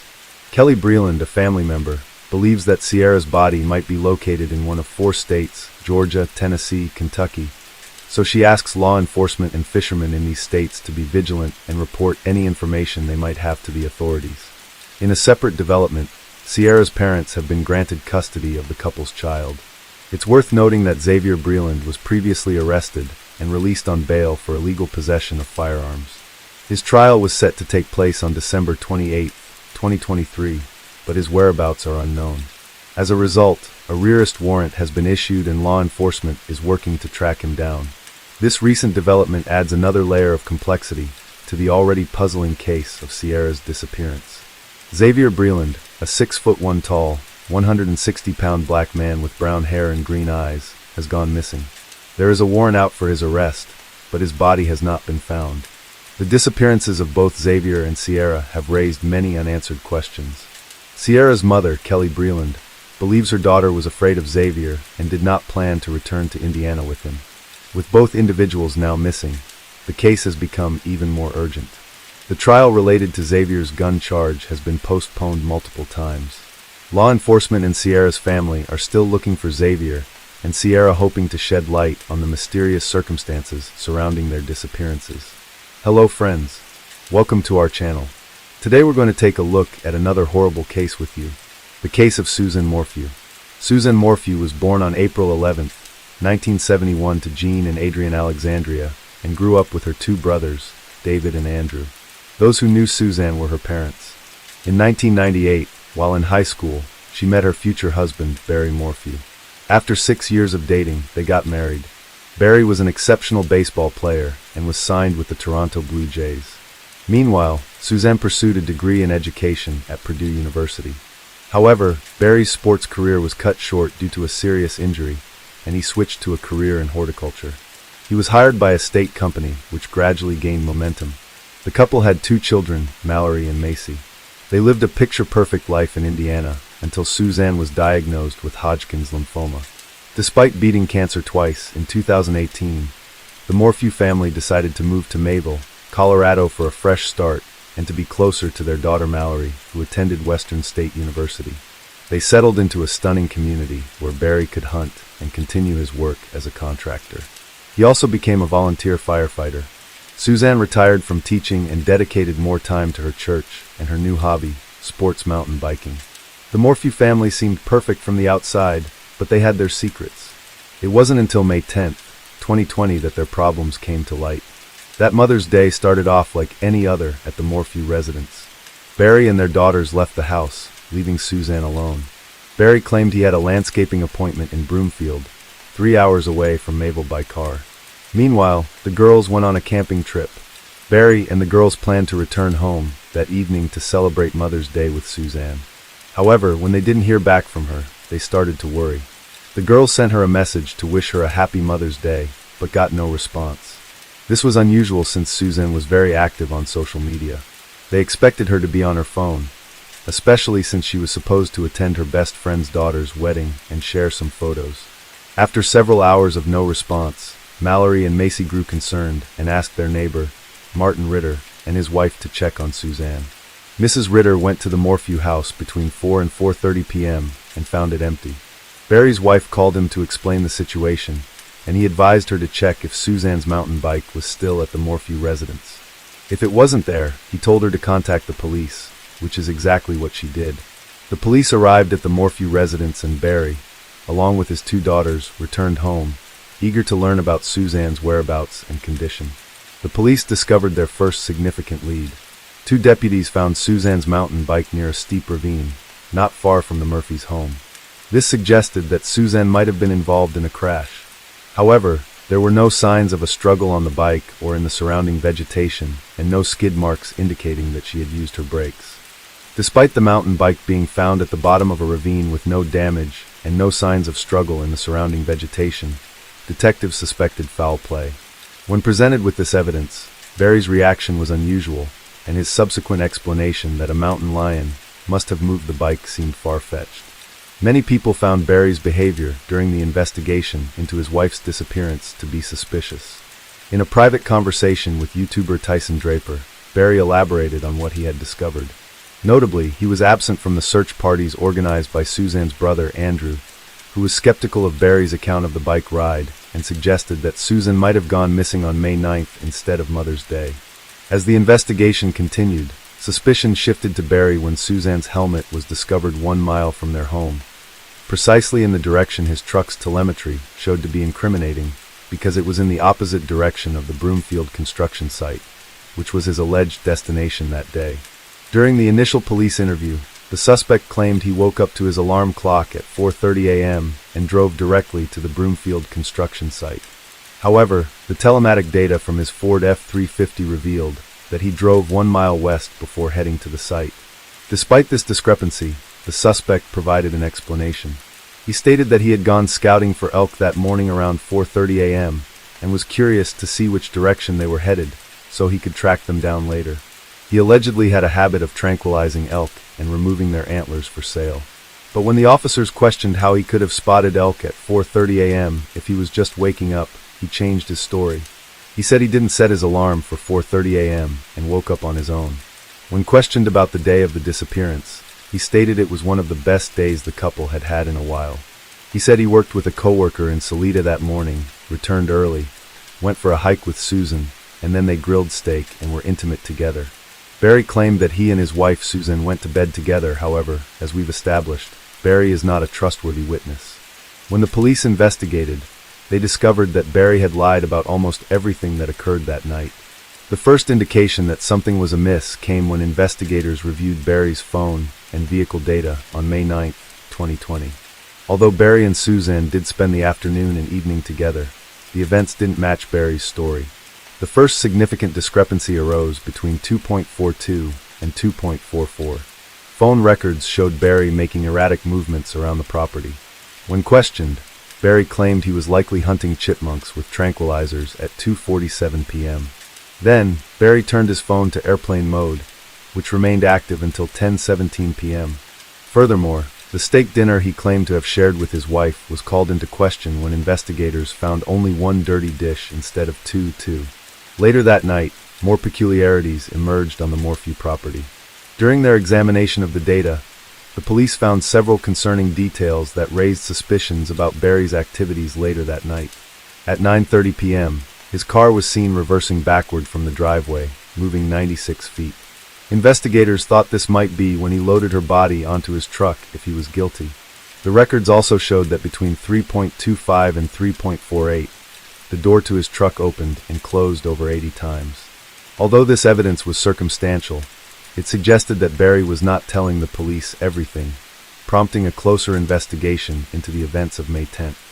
Further investigation revealed that Barry had no legitimate reason to be in Broomfield that day. His company's contract was not set to start until a week later, so there was no project for him to inspect. Barry claimed that he had only visited the Holiday Inn, the job site, a local store for granola and water, and briefly stopped at McDonald's to clean his windshield. The footage obtained by the Colorado Bureau of Investigation contradicted his account. Barry was caught on camera throwing away 5 trash bags near McDonald's and the Holiday Inn. When questioned about it, he gave a suspicious explanation, claiming he was trying to avoid waste disposal fees by cleaning his car himself. However, when officers inspected his car, his story fell apart. A coworker reported a strong smell of bleach and chlorine the day after Suzanne disappeared. Additionally, investigators found that Barry had changed his clothes multiple times that day. Despite these suspicious actions, the investigators initially found no clear motive for Barry's behavior. But when they dug deeper into their personal lives, they discovered a motive. Barry and Suzanne's daughter revealed that the couple's marriage was not as happy as Barry made it out to be. Their phone and personal belongings proved this. In fact, Suzanne was extremely unhappy in the marriage and talked about how Barry refused to consider divorce. Susan kept a list of grievances on her phone, detailing a pattern of physical abuse. She was afraid to be alone in a room with Barry and worried about his drinking. She also suspected him of infidelity and tried to protect her phone from him. But when the police searched the Morphew house, they found a pen that Suzanne had bought to catch her husband in the act. Ironically, it recorded her own infidelity, not his. The pen revealed that Suzanne was having an affair with a man named Jeff, a high school acquaintance. The affair allegedly started in 2018 and had lasted for about 1.5 years. Although Jeff seemed to be involved in Suzanne's disappearance, the investigators believed that Barry had discovered Suzanne's infidelity and that a note she wrote 2 days before she vanished supported this theory. The note indicated that Barry had accused Suzanne of having a boyfriend.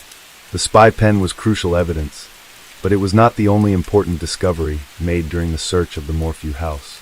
The police also found a bullet casing in the bedroom, a large crack in the doorframe, and remnants of Suzanne's journal in the fireplace. When combined with telematic data, these findings suggested that Barry might have planned and carried out the murder of his wife, possibly killing her in the afternoon of May 9, 2020. After texting her boyfriend 53 times and sending a selfie at around 2:10 p.m., Suzanne never used her phone again. It wasn't until 2 weeks later that the public learned Barry was a suspect in his wife's disappearance, when the police conducted a 2-day excavation of a construction site in Salida, one of Barry's job sites. In response, Barry released a strange video proclaiming his innocence. However, he wasn't arrested until May 5, 2021, nearly a year after the investigation began.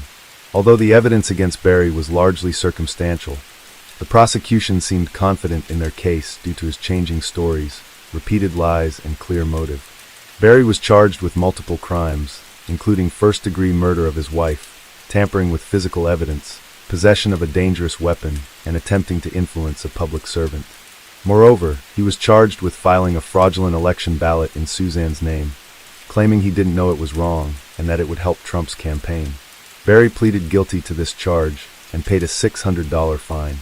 In August 2021, a preliminary hearing was held to determine whether Barry Morse's case would proceed to trial. During this 4-day hearing, the prosecution presented their evidence and proposed a theory that Barry murdered his wife on May 9, 2020, then dismembered her body in a hotel room.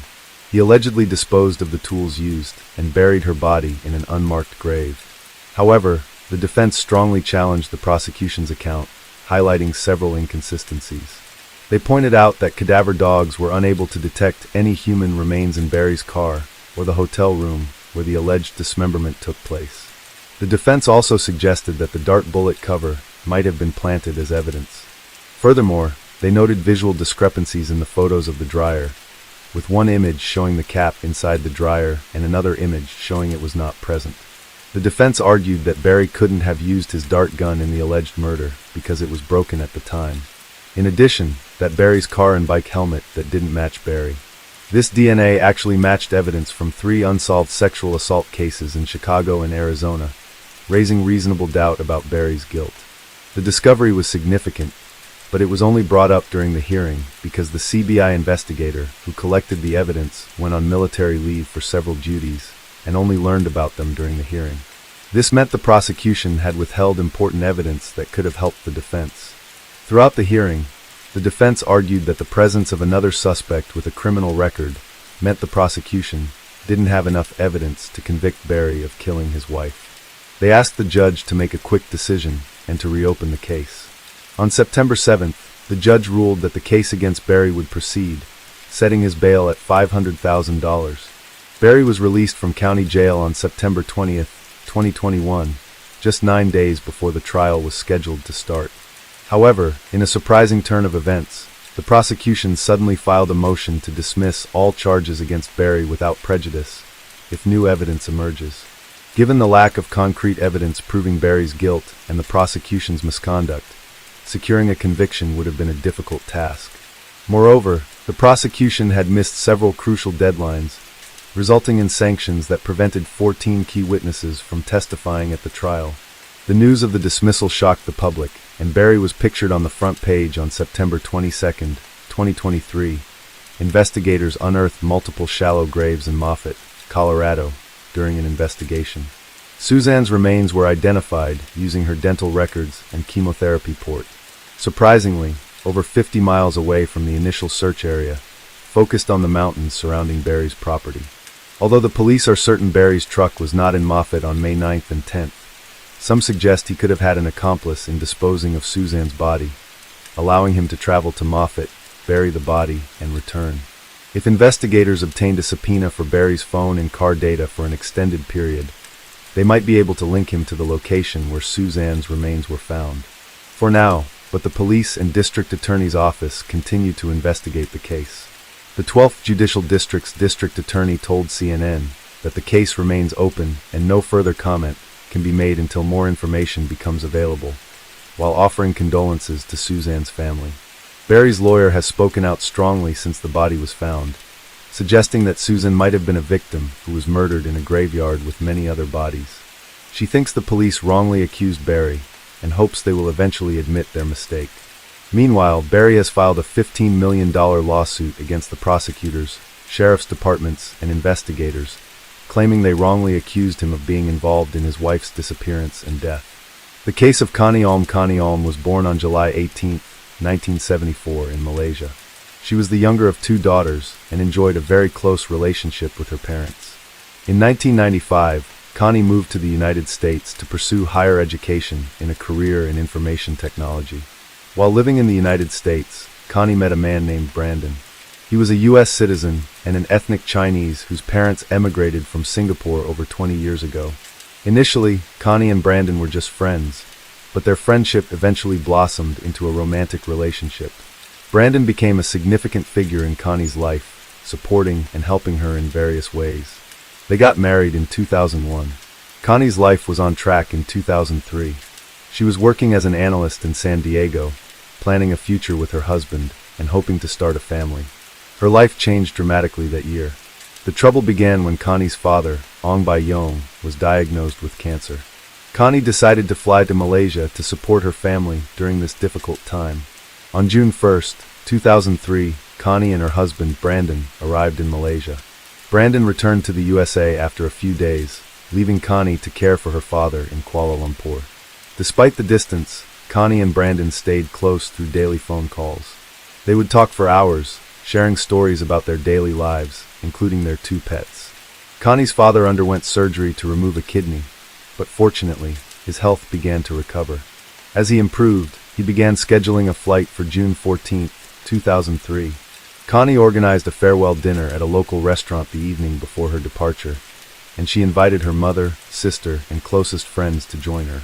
That evening, June 13, 2003, Connie and her mother arrived at the designated meeting spot later than the others. They had trouble finding a parking spot in front of the mall, so her mother was concerned about the poor lighting in the lot rather than the parking fee. Once they arrived at the second-floor restaurant, Connie was excited to reunite with her childhood friends, whom she hadn't seen in a long time. They spent a few hours catching up, but Connie soon noticed that her mother, Pearlie, was starting to look tired. When Connie asked if her mother wanted to head home, Pearlie said she had a lot of things to do and promised her friends she would be back soon. Connie, her mother, and her sister Elsie got up from the table to pay for their parking. They went to the payment terminal, which was located on the first floor, a floor above the underground parking lot. As they waited in line for the terminal, Connie realized they had to wait for 10 more minutes, but Connie still hadn't returned. Then her sister started calling her. The first call went unanswered, and the second one was sent to voicemail. This was unusual, and Elsie and Pearlie immediately sensed that something was wrong.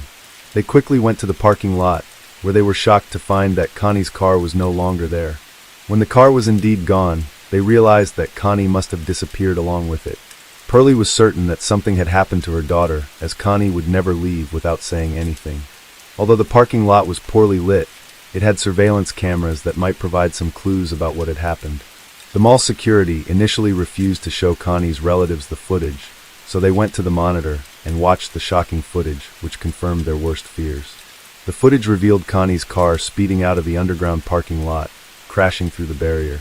Although the footage quality was poor, it was evident that a man was driving with Connie in the passenger seat. Her body was positioned as if she was trying to distance herself from the driver, leaning against the door. Upon seeing the footage, Pearlie immediately filed a police report at a police station. The police launched an investigation while Connie's family and friends drove around Kuala Lumpur desperately searching for her purple proton tiara. Meanwhile, Brandon, Connie's husband, began to feel a sense of unease. He tried calling his wife multiple times, but she didn't answer. He then contacted her mother, who informed him about the events that had transpired. The news of Connie's disappearance left Brandon in shock. Pearlie could hear him sobbing over the phone. As dawn broke, Connie's friends and family reluctantly returned home, their search efforts having yielded no results. The police disseminated information about the disappearance and conducted their own search, but unfortunately, it didn't lead to any breakthroughs. Even the footage from the mall's parking lot, where Connie was kidnapped, didn't help. More than 72 hours have passed since Connie's loved ones last saw her. Authorities believe that if she was kidnapped, it wasn't for ransom. If money was the motive, the kidnapper would have demanded it by now. A disturbing find was made by police when they discovered Connie's car left empty on a city street. The front right tire was found on the passenger seat. In the back of the car, a large red stain was found on the passenger seat. Forensic experts collected evidence, including scrapings from the back seat, fingerprints from the steering wheel, and other parts of the car. There were many clues found in the vehicle. Connie's family and friends held on to hope and prayed for her safe return. However, the kidnapper detected a strong, foul smell coming from a manhole near the highway. Upon lifting the lid, he discovered a body that someone had attempted to burn using 2 car tires and sticks. A team of leading forensic experts from the Royal Malaysian Police immediately arrived at the scene. They found 2 car tires filled with concrete, which had been used as stands for road signs, lying on top of the body. Connie's mother, Pearlie, refused to believe that her daughter was dead without official confirmation. "Until they confirm it, we will continue to hope that she will turn up alive," she said. The family went to the morgue, but the doctor said that they couldn't confirm the identity of the body yet. Connie's family members provided DNA samples for comparative analysis. Unfortunately, the results confirmed their worst nightmare. The body was indeed that of their daughter, Connie. Some sources claim that before the DNA test results, Connie's family identified the jewelry on the body. However, as a loving mother, Pearlie held on to the hope that her daughter was still alive until the very end. The emotional torture she endured is unimaginable. She suffered 2 stab wounds to her abdomen, and a medical forensics expert found signs of strangulation. A cloth was tied around her neck in multiple knots, and semen was found inside her body, which served as a source of DNA. A few days after the body was discovered, an incident raised questions about the work of police. An undercover policeman, Subramaniam Ravichandran, reported to his superiors and his partner patrolling the streets of Kuala Lumpur at night on their motorcycles. Both officers were dressed in civilian clothes. They noticed a car parked incorrectly, taking up half the road, and stopped to investigate if anyone was inside. Ravichandran approached the driver's door and saw a man behind the wheel with a woman in the passenger seat. He knocked on the window to find out what they were doing. The driver replied they were just chatting and not doing anything illegal. Ravichandran then requested to see their IDs. As the driver handed over the documents, she in the passenger seat made unusual hand gestures, seemingly asking for help, but stopped whenever her assumed boyfriend looked at her. Noticing this, the man claiming Ravichandran was not a police officer, but a thief. He then raised the window and reached for the ignition. Realizing the car might drive off, Ravichandran drew his pistol and shot the right front wheel. Despite this, the car sped away. Ravichandran and his partner pursued on a motorcycle, but were unable to catch up, which is puzzling given the car had a flat tire. The driver then asked, which might explain why the officer didn't call for backup or report the incident. The car with a flat tire was a purple Proton Tiara driven by 27-year-old Ahmad Najib bin Aris, accompanied by a woman named Connie Alm. Although the police chase did not result in an immediate arrest, the officers managed differently during the encounter. The outcome might have been different. Unfortunately, Ravichandran only informed his superiors about the incident after Connie's body was discovered. The only positive outcome of that night was that the police had obtained documents that could help identify the suspect. Besides Connie's family, many Malaysians attended her farewell ceremony. Her death was a devastating loss for her husband, Brandon. Meanwhile, the police launched a search for Ahmad Najib. They discovered that he didn't live at the address listed in his documents, but his name was genuine, providing multiple leads to track him down. The police searched for Ahmad Najib's name in the Registry of Documented Marriages and the National Agency of Social Support. They found a match, revealing that Ahmad Najib bin Aris was born and raised in Muar, Malaysia. He was the second of 4 siblings and had dropped out of school to work and support his family. In 1998, he moved from Muar to Kuala Lumpur, where he got married and had 2 children. Since 2000, he had worked as a cabin cleaner for Malaysia Airlines. Knowing the name of Ahmad Najib's wife and her workplace, the police began surveillance. She worked at a metropolitan bank, and after her shift ended, undercover police officers followed her to determine her home address. Now that they knew where Ahmad Najib lived, the police had to ensure he was inside the house without alerting him. For 3 days, they monitored the house, but Ahmad Najib didn't appear. At one point, investigators doubted whether Ahmad Najib still lived with his family, but this was a hasty conclusion. On the 4th day of surveillance, at around 4 a.m., a cab pulled up to the house, and Ahmad Najib stepped out. Within a minute, he was handcuffed and taken to the police station for questioning. News of the arrest and the suspect's identity quickly reached the press. Many people who knew Ahmad Najib were shocked to learn that he was suspected of kidnapping and killing Connie O.M. Those who knew him described Ahmad Najib as a devoted husband, a caring father of 2, and an overall good person. However, investigators soon discovered that he may have been hiding a darker side. During the initial interrogation, Ahmad Najib remained calm and requested to speak only with the head of the Criminal Investigation Division. It wasn't until he was presented with evidence linking him to Connie O.M. that Ahmad Najib began to deny any wrongdoing. His confidence seemed to wane as the evidence mounted. Investigators showed him 2 IDs that he had given to an officer on the night of Connie O.M.'s kidnapping. They also revealed that they had found bloodstains on his jacket and jeans, which DNA analysis would likely confirm to be Connie O.M.'s blood. After realizing the officers had solid evidence and were not bluffing, Ahmad Najib confessed to kidnapping and killing Connie O.M. Within 10 days of the kidnapping, on June 23, 2003, he was taken to court, where he repeated his confession. The police then conducted an investigative experiment where Ahmad Najib showed them all the locations he had been with Connie O.M. He provided a detailed account of how he forced her to be intimate with him multiple times, how he took her life, and how he attempted to dispose of her body. Evidence supporting his statements was found at all the locations he led the police to. The investigation began at the underground parking lot, where cameras captured footage of Ahmad Najib. According to his statement, he was waiting for his former boss, who had fired him and whom he sought revenge against. However, the claim about the former boss was never verified. Hiding in the darkness, he observed Connie O.M. searching for something in her car and seized the opportunity to take advantage of the situation. He forcefully pushed her into the car, issuing threats that if she attempted to escape or seek help, she would face dire consequences. Overwhelmed, Connie O.M. became disoriented and obediently followed his instructions. Next, he took the driver's seat and sped out of the parking lot. After crashing through a barrier, he stopped in an industrial area, where he began to harass Connie O.M. Just as this was happening, a plainclothes police officer approached the car. Ahmad Najib falsely told the officer that he didn't know he had taken the wrong person until the officer asked him and his victim for their identification. Even assuming Ahmad Najib had intended to kidnap his former boss, his guilt remains unchanged. Undoubtedly, his former boss would have suffered the same fate as Connie O.M.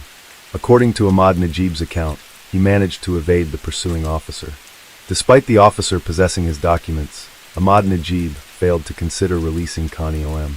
Instead, he stopped the car on the street to replace a tire damaged by a bullet. Nearby, A car containing a woman was parked at the spot where he had pulled over. He approached Sher and asked for a car jack, intending to change his tire. However, he noticed Connie OM signaling to Sher, who then handed him the jack. He abandoned the idea of changing the tire and drove off immediately. Later, he stopped at a secluded area and used a knife to threaten Connie OM, forcing her to engage in intimate acts with him. Afterwards, he drove to another district where he coerced Connie OM into satisfying him again, with both of them in the back seat. Connie OM pleaded for mercy, but he took her life instead. He then disposed of her body in a manhole near a highway, moved the car to another location, and left it there. 16 hours later, he returned to the scene with a gasoline canister in an attempt to conceal evidence of the crime. DNA analysis confirmed that the semen found in Connie OM's body belonged to Ahmad Najib Benares. His DNA was also discovered in the car, along with his fingerprints, providing further irrefutable proof of his guilt. Additionally, the analysis revealed that the blood on his jacket and jeans belonged to Connie OM. The trial began on September 15, 2003, 3 months after Connie OM's death. This high-profile case drew widespread attention from the Malaysian media and public. The trial attracted not only ordinary Malaysians and journalists, but also individuals seeking to boost their reputation, including numerous attorneys representing Ahmad Najib. Despite admitting guilt during the investigation and overwhelming evidence, including DNA proof, Ahmad Najib changed his stance after consulting 6 attorneys. At his first trial, he claimed his confession was made under police pressure. However, the judge before whom Ahmad Najib confessed immediately after his arrest testified that there were no signs of, and Ahmad Najib appeared calm and relaxed. The attorneys then shifted their strategy, arguing that Connie OM was in the car with Ahmad Najib voluntarily. They suggested that Connie OM, a black belt in Taekwondo, should have attempted to escape if she were being held against her will. However, this attempt to blame Connie OM was rejected, as people respond differently to critical situations. However, another claim surfaced, stating that Connie OM had consensual intimacy with Ahmad Najib, and that Connie OM's death was caused by strangulation used to heighten the experience. Forensic experts disagreed with and rejected this account of what happened. The cloth around Connie's neck was tied in multiple knots, suggesting that Connie OM had no intention of loosening it. Indeed, the cloth was so tight that the skin beneath was the only area on the body not affected by the fire. Furthermore, the cloth was a type used for cleaning plane windows, and given the defendant's job as a cabin cleaner, this linked him more closely to the crime. Additionally, the lawyers struggled to explain the stab wounds on Connie's body. At this point, Ahmad Najib's attorneys advised him to remain silent and not testify. Many questioned why Connie didn't escape the car when she had at least 2 chances to do so. On February 23, 2005, Ahmad Najib Benares was convicted of all charges connected to the crime committed against Connie OM. The evidence pointed to him as the sole perpetrator. Ahmad Najib received the maximum sentence under Malaysian law, 20 years imprisonment and 10 strokes of the cane for violating Connie OM's sexual integrity, plus the death penalty for causing her death. In Malaysia, the death penalty is carried out by hanging, a method that differs significantly from the lethal injection used in some other countries, such as the USA. Ahmad Najib's lawyers attempted to appeal the sentence twice, but were unsuccessful both times. In 2010, Ahmad Najib petitioned the head of state to commute his death sentence to life imprisonment, maintaining his innocence. However, his plea for clemency was rejected. More than 13 years after Connie OM's death, on September 23, 2016, Ahmad Najib's sentence was carried out. He was 40 years old at the time of his execution. Hello friends, welcome to our channel. Today we're going to take a look at another horrible case with you. The case of Rachel Keeley. Rachel was the eldest of 4 children born to John and Rose Keeley. The family consisted of 3 girls and 1 boy, and they were members of the Jehovah's Witness community. They lived in the Inishmore housing estate, which is located near the entrance to the regional park. Rachel was highly involved in her local congregation and devoted to her faith. After completing her education at Ballin College Community School, she pursued a career as a beautician. This was a deliberate choice, as it would allow her more time to engage in missionary work with the local Jehovah's Witness community. In the summer of 2000, Rachel took a trip with one of her sisters to work as an au pair, but she soon returned home. She was known as a kind and gentle girl, and she had a boyfriend who was part of her Jehovah's Witness social circle. On Thursday, the 26th of October, 2000, Rachel left her home around 4:30 p.m. with her two dogs to take them for a walk in the regional park in Ballin College. She was very familiar with this park, and even though it was getting dark, she would not have thought twice about going there as she knew the area well and expected there to be other people around at that time. She had only planned to be gone for about an hour, and her mother would have had her dinner ready when she got back, as she had a Bible study that night and would be going straight out again after dinner. But around an hour later, after Rachel left, her mother Rose heard scratching at the back door. It was the two dogs, but no Rachel. It was deemed straight away that something was wrong, and Rose and her youngest daughter Elizabeth headed straight to the park to look for Rachel on the path they knew she usually took, but there was no sign of her. By 7 p.m., the family contacted the police. Friends and family all headed out looking for Rachel again. Rose bought flashlights from the local shop so they could see as it was pitch dark by now. Nearing 8 p.m. that night, a close family friend would find Rachel dead in the undergrowth, not far from the walking track. She was found fully clothed, face down in the fetal position, covered with some briars and branches from trees. The emergency team were notified, but at this point, it was obvious that Rachel was dead. The police immediately initiated an investigation. An intent was placed around the body of Rachel, and 6 police officers stood guard over the body until the state pathologist, Dr. Harbison, could arrive at the scene to examine the body. Rachel's mother would later say in interviews that this gave her great comfort, knowing that her daughter was not alone, and that she was protected in death, even if they couldn't protect her in life. When Dr. Harbison arrived, he spent 3 hours examining the scene. Door-to-door inquiries were started straight away at houses nearest to the park. Rachel had last been seen in the park at 5:15 p.m. She was later buried at St. Oliver's Cemetery in Mahone County, Cork, on the 28th of October. Police put out an appeal to people who might have been in the regional park that evening and might provide valuable leads in the case to help determine who had attacked Rachel. Dr. Harbison, the state pathologist, completed a preliminary examination of Rachel's body and determined that she had died from asphyxiation, but needed to do a further examination to determine exactly how she died, whether by smothering or strangulation. Police were also trying to determine the reason behind the attack. Was it a robbery or a sexual assault? Rachel was found fully clothed, but her clothes seemed to have been tampered with. Police politely questioned known sex offenders and locals, and they also wanted to speak with an elderly man and some teenage girls seen in the area at the time of the killing. CCTV footage in the area was also collected from local businesses, and by the 4th of November, it was reported in the local paper that police were looking to collect DNA samples to compare to samples found on Rachel's clothes and under her nails. More than 1,000 males from the area gave samples, but police would not give an indication of what type of material containing DNA was collected from Rachel. On Friday, the 10th of November, 2000, news broke that someone had been arrested for questioning in relation to Rachel's death. It was the arrest of a 16-year-old male, who was brought to Garda Station in Cork and questioned that night. The teen appeared before a special sitting of the Cork District Court and was charged with the murder and rape of Rachel. He couldn't be named as he was a minor, but it was said that he was from the Ballincollig area. He was remanded at St. Patrick's Juvenile Centre in Dublin. The trial began on May 1, 2000, at the Central Criminal Court in Dublin. Rose Keeley, Rachel's mother, was the first to take the stand. She had told how the dogs had returned to their home an hour after Rachel left to take them for a walk. She said that her youngest daughter, Elizabeth, and she had gone out to search the park for her daughter around 6 p.m., and they called out for Rachel. Elizabeth said she thought she had heard a scream as they continued to search for Rachel. They met the defendant, and they said hello to him as they knew him, as he was a neighbor who lived around the corner from their house. Rose said she considered asking him if he had seen Rachel, but thought that she might sound paranoid, so she didn't.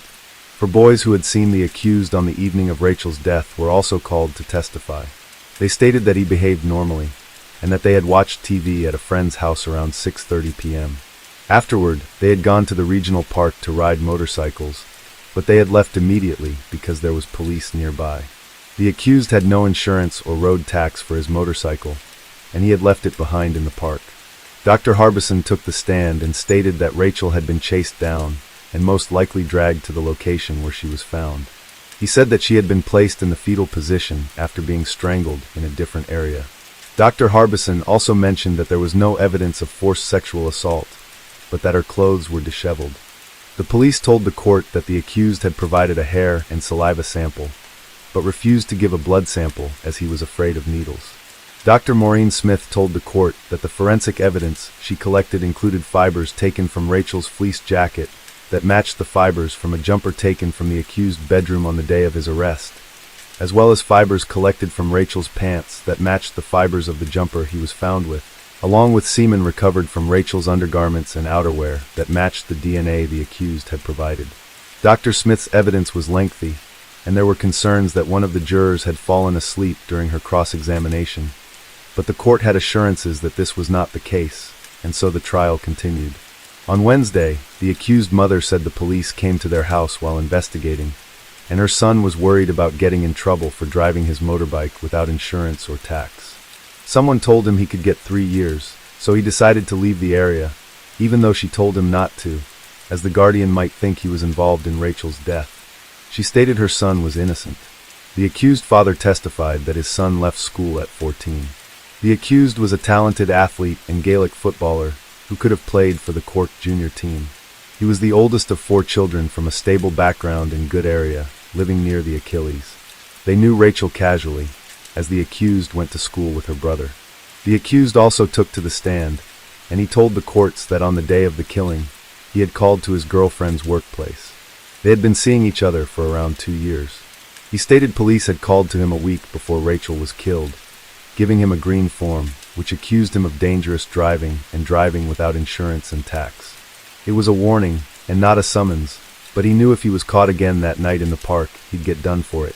This is why he abandoned the bike and why he was going to run away. He said he had met his friends in the park at 5 p.m. after work and went to his friend's house 10 minutes later, but had to admit he went back to the park at 5:20 p.m. after a former babysitter gave evidence that she had seen him in the park at around 5:30 p.m. that day. He agreed with the evidence his friends gave about them leaving the park at 6:30 p.m. to go watch TV at a friend's house, and returning to the park at 8 p.m., when he abandoned his bike after seeing police. The accused also admitted that he packed his bags to leave after the police contacted him 2 days after Rachel's death. He also admitted providing false information on the questionnaire about his whereabouts. When he tried to leave, he could not get a train or bus because it was the Guinness Jazz Festival that week, making it nearly impossible to find any mode of transportation. The police soon apprehended him, and since he was a minor, he was returned home 2 days later. They called him and took a saliva sample as part of the ongoing investigation. In court, he also stated that he had not seen Rachel for at least a month, and he had no contact or close contact with her. The DNA evidence was challenged by the defense, and a second expert was called to provide testimony. The expert said the test tubes used to collect the samples were not sealed properly, and there was a theoretical possibility that the samples could have been contaminated, but she also stated that this was unlikely, unless it was done intentionally by an individual. Additionally, it was mentioned that all the samples collected were blood samples, except for the accused, who had provided a saliva sample. Closing arguments then began, and the defense stated that the prosecution was blinded by science, and the jury should remember what happened to the 6. Anyone not familiar with this case should definitely look into it, and it was possible for forensic evidence and DNA to be incorrect and misleading. The prosecution said that the accused parents had lied in the witness box to protect their son, and were helping him to leave the country to go stay with his uncle in the UK, and not to visit a girl he knew in Kilkenny. The uncle had moved from Ireland 2 years earlier after being convicted of a serious crime, and served a prison sentence for it. On Tuesday the 18th of June, the jury returned after 4.5 hours of deliberation, and after being sequestered in a local hotel overnight. They found the defendant guilty of murder and rape by a majority of 10-2. He was sentenced to life for her murder, and the sentence for rape will be determined at a later date in the year. An application for an appeal was denied. The trial lasted 26 days over a period of 7 weeks. The following day, the accused was publicly identified in the press as Ian Horrigan. As he was no longer a minor, he had turned 18. He lived in close proximity to the Achilles Keeley family, who had moved house after Rachel's funeral, as they could not bear living so close to the family of the accused. On November 22, 2002, Horrigan appeared in court again to be sentenced for the rape. He received a 10-year sentence to be served concurrently with his life sentence for murder. His request for an appeal was denied. In January 2006, Horgan applied for leave to appeal in the courts. His legal team argued that the judge's instructions to the jury were misdirected and misleading. The jury should have been informed that forensic evidence is not infallible, and they should have been told that Seaman's body could have been deposited on the scene several days before being discovered. The Court of Criminal Appeal agreed with Horgan's arguments, and his conviction was overturned. A new trial was ordered, which took place in February 2006. Horgan admitted to manslaughter, but the state rejected this plea. Dr. Cassidy, who replaced the ill Dr. Harbison, concluded that Rachel died from an arm lock around her neck, leading to cardiac arrest. Horgan didn't testify this time. The jury deliberated for hours before finding him guilty of rape, but not murder, convicting him of manslaughter instead. He received an 8-year sentence with 6 years suspended, considering his time served and lack of prior convictions. The Keeley family chose not to give a statement, leaving them and the public outraged by the outcome. The Director of Public Prosecutions, DPP, immediately filed an appeal, as they also believed the sentencing was too lenient. On April 19, 2007, the prosecution appeared before the Court of Appeal to request an increase in Horgan's sentence. The judges agreed with the DPP and determined that Horgan's sentence did not match the severity of the crime. A sentence of 12 years for each charge to be served concurrently was imposed. The time Horgan had already served would be deducted from this. This meant that Horgan would not be released until 2010 at the latest, requiring him to serve an additional 3 years. The Keeley family were relieved with the sentencing, as Horgan was placed on the sex offenders list. However, his criminal history continued. In 2007, he was charged with armed robbery while out on bail for Rachel's killing. He attacked an elderly couple, stole €1,500, and escaped in their son's car. Horgan initially denied the charges but was found guilty. However, his conviction was overturned due to issues with the search warrant, leading to a retrial where he pleaded guilty to robbery and theft, receiving a 4-year sentence. In March 2013, it was reported that Horgan was involved in a violent incident while in Whitfield prison. He had beaten up Jared London of the notorious McCarthy-Dundon gang, and he had to a pulp. Horgan had attacked London in retaliation for an attack by Dundon on a friend of his. Sources from the prison told newspapers that Horgan was a head case, and that he was moved out of the prison for his own safety. Ironically, only a few months later, Horgan would be released from prison after serving his time for the robbery. When he left prison, he moved in with his girlfriend Teresa O'Neill, who lived just around the corner from Dundon's home place in Limerick. Teresa's brother, a convicted rapist Thomas O'Neill, was involved in the Great Lowwoods gang rape in County Clare in 2004. At the time, Thomas O'Neill was also the boyfriend of Dundon's ex-girlfriend. From here on in, there is a lot of overlapping with dates and convictions, but I think I've got it right. So bear with me. On the 13th of September, 2013, Horgan was arrested again, this time in relation to a shooting in Limerick. A man stood outside his home the evening before and had been shot, suffering a number of pellet wounds to his chest from a shotgun. A trial took place in January 2015, and Horgan completed not guilty to the possession of a shotgun with the intent to endanger. He was found not guilty. However, in November 2013, he robbed a shop in Limerick. He had entered the shop, and the man behind the counter tackled Horgan, but he got away, leaving the scarf he was wearing behind. Of course, when police got the scarf forensically tested, it led back to Horgan. He was found guilty in 2015 and sentenced to 5 years in prison, with 1 year suspended. By 2016, it was expected that Horgan would be released once more from prison. His girlfriend posted on Facebook that he would be home for Christmas. But by March 2017, his home in Macroom in Limerick was raided by police, and €3,000 worth of heroin was discovered. 6 months later, a shop in Mallow, County Cork, was robbed at knife point, with nearly €1,400 taken. Within 4 weeks of that robbery, the media reported that Horgan had gone on the run. He fled to the UK, and police launched a manhunt because he was on the sex offenders list. He was in breach of his conditions, and police had to know where he lived at all times. In June of 2018, Horgan appeared in court again and admitted to the drugs found in his home. He was sentenced to 2 years and 6 months, with the 6 months suspended. In December 2018, he was in the courts in relation to the off-license robbery, and again he pleaded guilty. He received a 6-year sentence, with 2 of those suspended. He was due for release in 2022. On the 26th of March, 2022, Horrigan attacked a woman in her 60s and a man in his 20s, with leaving the man in critical condition. He was charged with 4 offenses against the state and remanded in prison. He appeared in court in December 2022 and is set to face trial again, but no date has been set. In September 2022, Horrigan was in court again for breaching conditions put on him as a sex offender. He did not notify the guardian again of a change of address, and he joined Tinder. He was sentenced to 12 months in prison.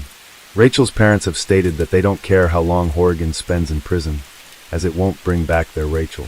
This was not aimed towards Horrigan's other victims, but Horrigan himself. If the justice system didn't always work within these outdated laws, and if the judges had power of discretion, a lot of people would be saved from criminals like this. Horrigan is only 38 years old, and has a long life ahead to cause mayhem in this country. Where will it end, and how many more victims will there be? Hello friends, welcome to our channel. Today we're going to take a look at another horrible case with you. Blake Leibel was born in Toronto, Ontario, Canada on the 8th of May in 1981. His family was a well-off family, right up the tree. His father, Lorne Leibel, is a well-known real estate tycoon and Canadian Motorsport Hall of Famer, while Blake's mother, Eleanor Chettle, inherited Auro's products from her father, Paul Chettle. This company makes plastic polytarp materials and is reported to generate over $28 million in sales annually. But while grandfather Paul Chettle was a success, it was reported that he was known to be a control freak and bully. Paul's wife, Blake's grandmother, suffered from a severe mental illness of some kind. The specific diagnosis remains unknown, but what is known is that when Paul Chettle passed away, he left a will behind that withheld inheritance from his family, pending not only alcohol and drug screening, but also an HIV test. Once relatives successfully passed these stipulations, Paul Chettle's girlfriend would get 2 Mercedes-Benz cars, a Cadillac, and some other parting gifts, while Blake's mother got a payout of $12 million. Oddly enough, Blake's brother, Cody Leibel, was cut out of the will, with Paul Chettle stating that it wasn't out of lack of love, but rather that he knew Cody's father would adequately provide for him. On the other side of the family, Blake and Cody's father, Lorne Leibel, was a man who dated beautiful young women and took them out in fancy Ferraris. He was the envy of any man who set eyes on his fortunes or female companions. When Lorne Leibel split up with Eleanor Chettle, Blake lived with his mom, while Cody lived with his dad. It was during this time that Blake and his father reportedly became distant and estranged, as Blake felt that Lorne wasn't providing enough for him financially. Even so, the Leibel family was, by all accounts, a highly successful one. Even Blake's grandfather, Stanley Leibel, was a well-known sailor who competed in the 1968 Summer Olympics, and then later developed hundreds of homes across Toronto. Even Blake's aunt, Terry Leibel, is a Canadian journalist who served as a host for CBC's Olympic coverage during the 1996, 2002, 2004, and 2006 games. Blake and his brother, Cody Leibel, were destined for success right from the very start, or at least they certainly had the financial environment around them to allow them to succeed at whatever they put their minds to. As a matter of fact, when Cody Leibel moved to California, he certainly left his mark of success on the world. He even sold his 5,500 square foot home in Beverly Crest for almost $18 million in 2017. The buyer was reportedly Katy Perry. Then later on the same year, Cody bought Reba McEntire's house for a reported $25 million, crowning him the youngest homeowner in Beverly Park history. This move made him neighbors with big names like Sylvester Stallone, Mark Wahlberg, Denzel Washington, and even Eddie Murphy. As the youngest owner of a Ferrari Enzo, Cody not only owned a record label, but he was a regular at a poker club called Molly's Game that reportedly hosted famous faces like Leonardo DiCaprio, Ben Affleck, Matt Damon, and Tobey Maguire. Cody Leibel certainly seemed as successful as the family that raised him. Cody's brother, Blake Leibel, moved to California in 2004.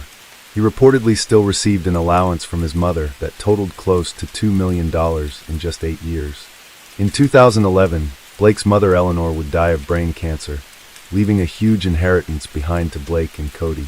Roughly 2 years later, Blake challenged his mother's will to remove his father as trustee and deny his brother Cody his inheritance. But Blake, who reportedly didn't even attend his funeral, received little sympathy from the courts. But who is Blake Leibel? He wrote and directed a comedy film in 2009 called Bold. It was very low budget, and it didn't hit well at all. The movie was a massive flop with a 2.6-star rating on IMDb. But apparently you can still find it on Plex TV if you're curious. Blake Leibel also directed a 2013 film called Soulmates. He's even listed as a creative consultant and director on a few episodes of Mel Brooks' Spaceballs, the animate.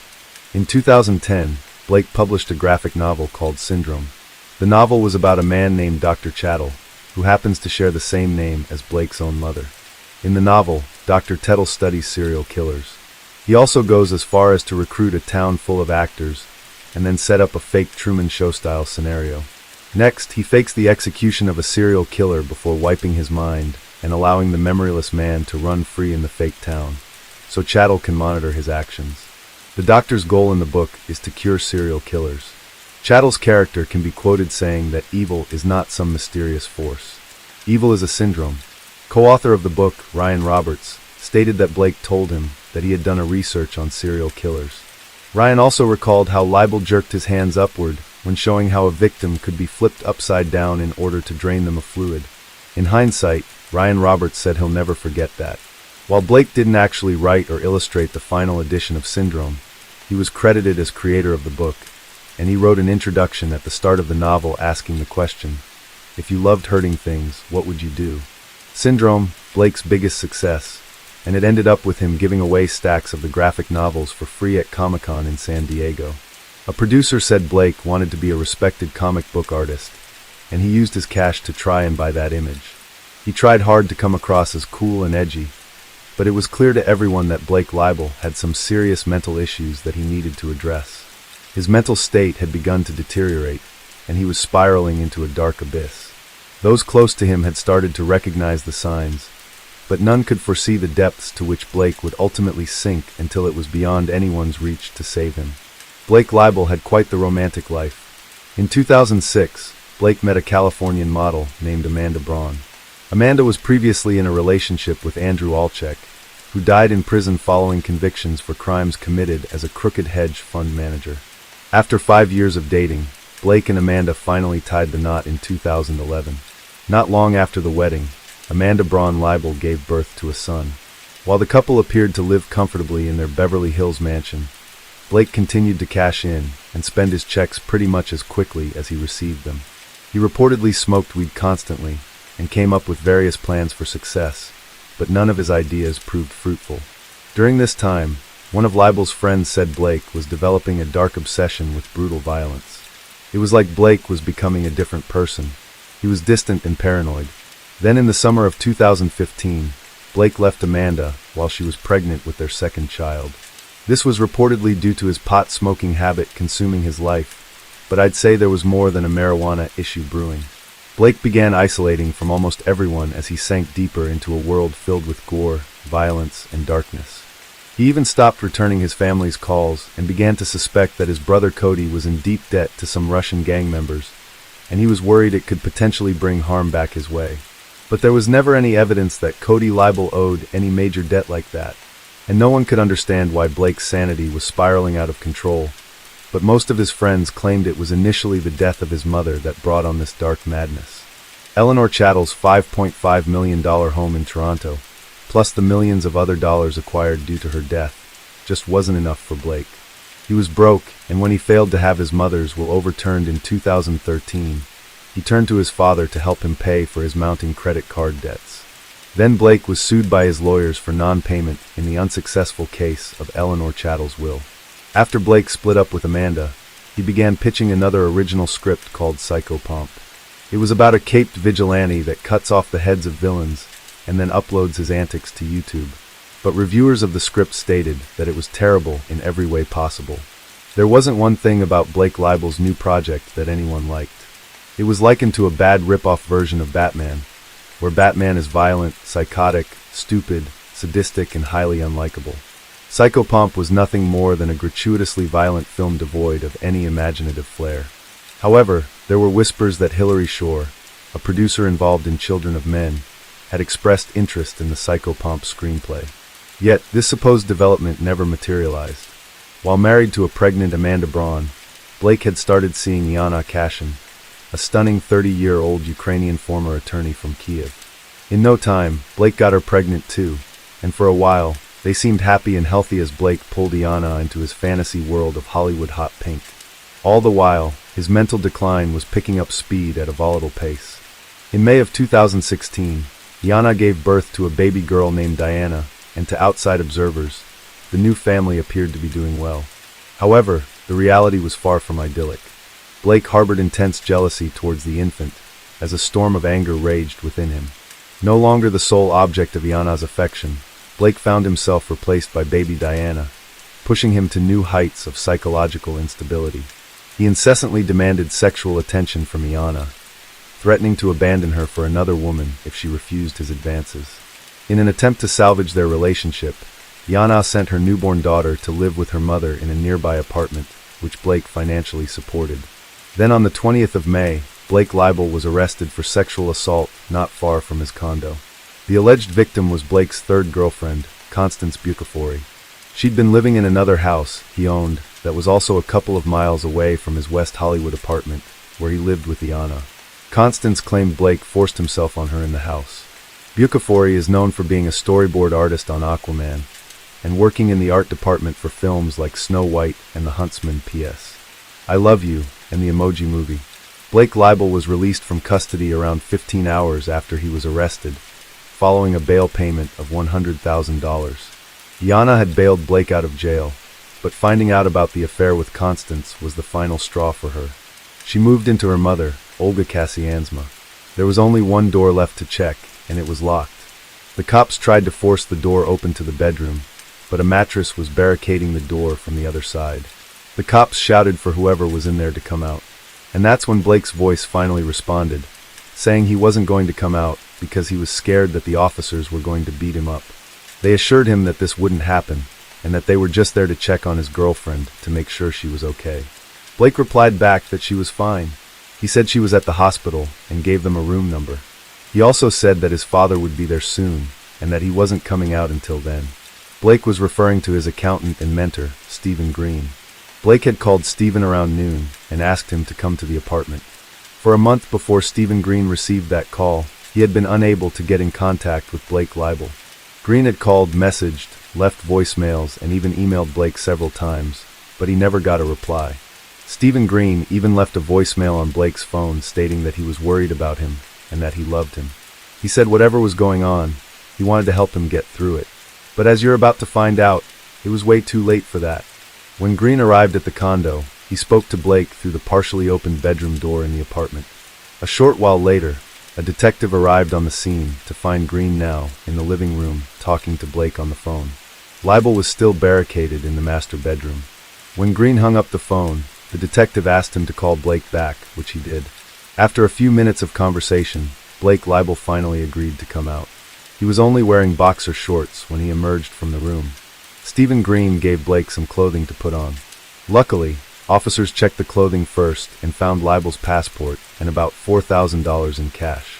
It's thought that he was going to try and make a break for it, but that never happened.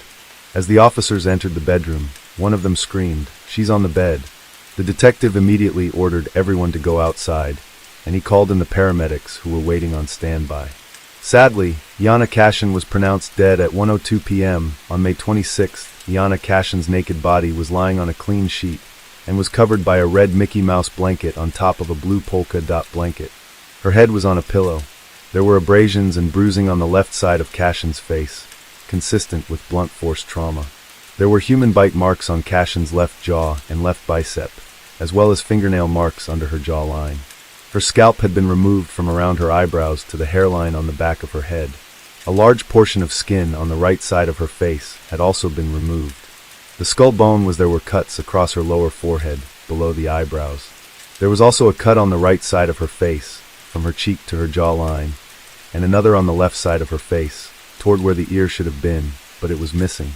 The medical examiner later proposed that a sharp-bladed tool had been used to cut off the skin, but he also noted that some facial tissue had been ripped away by hand.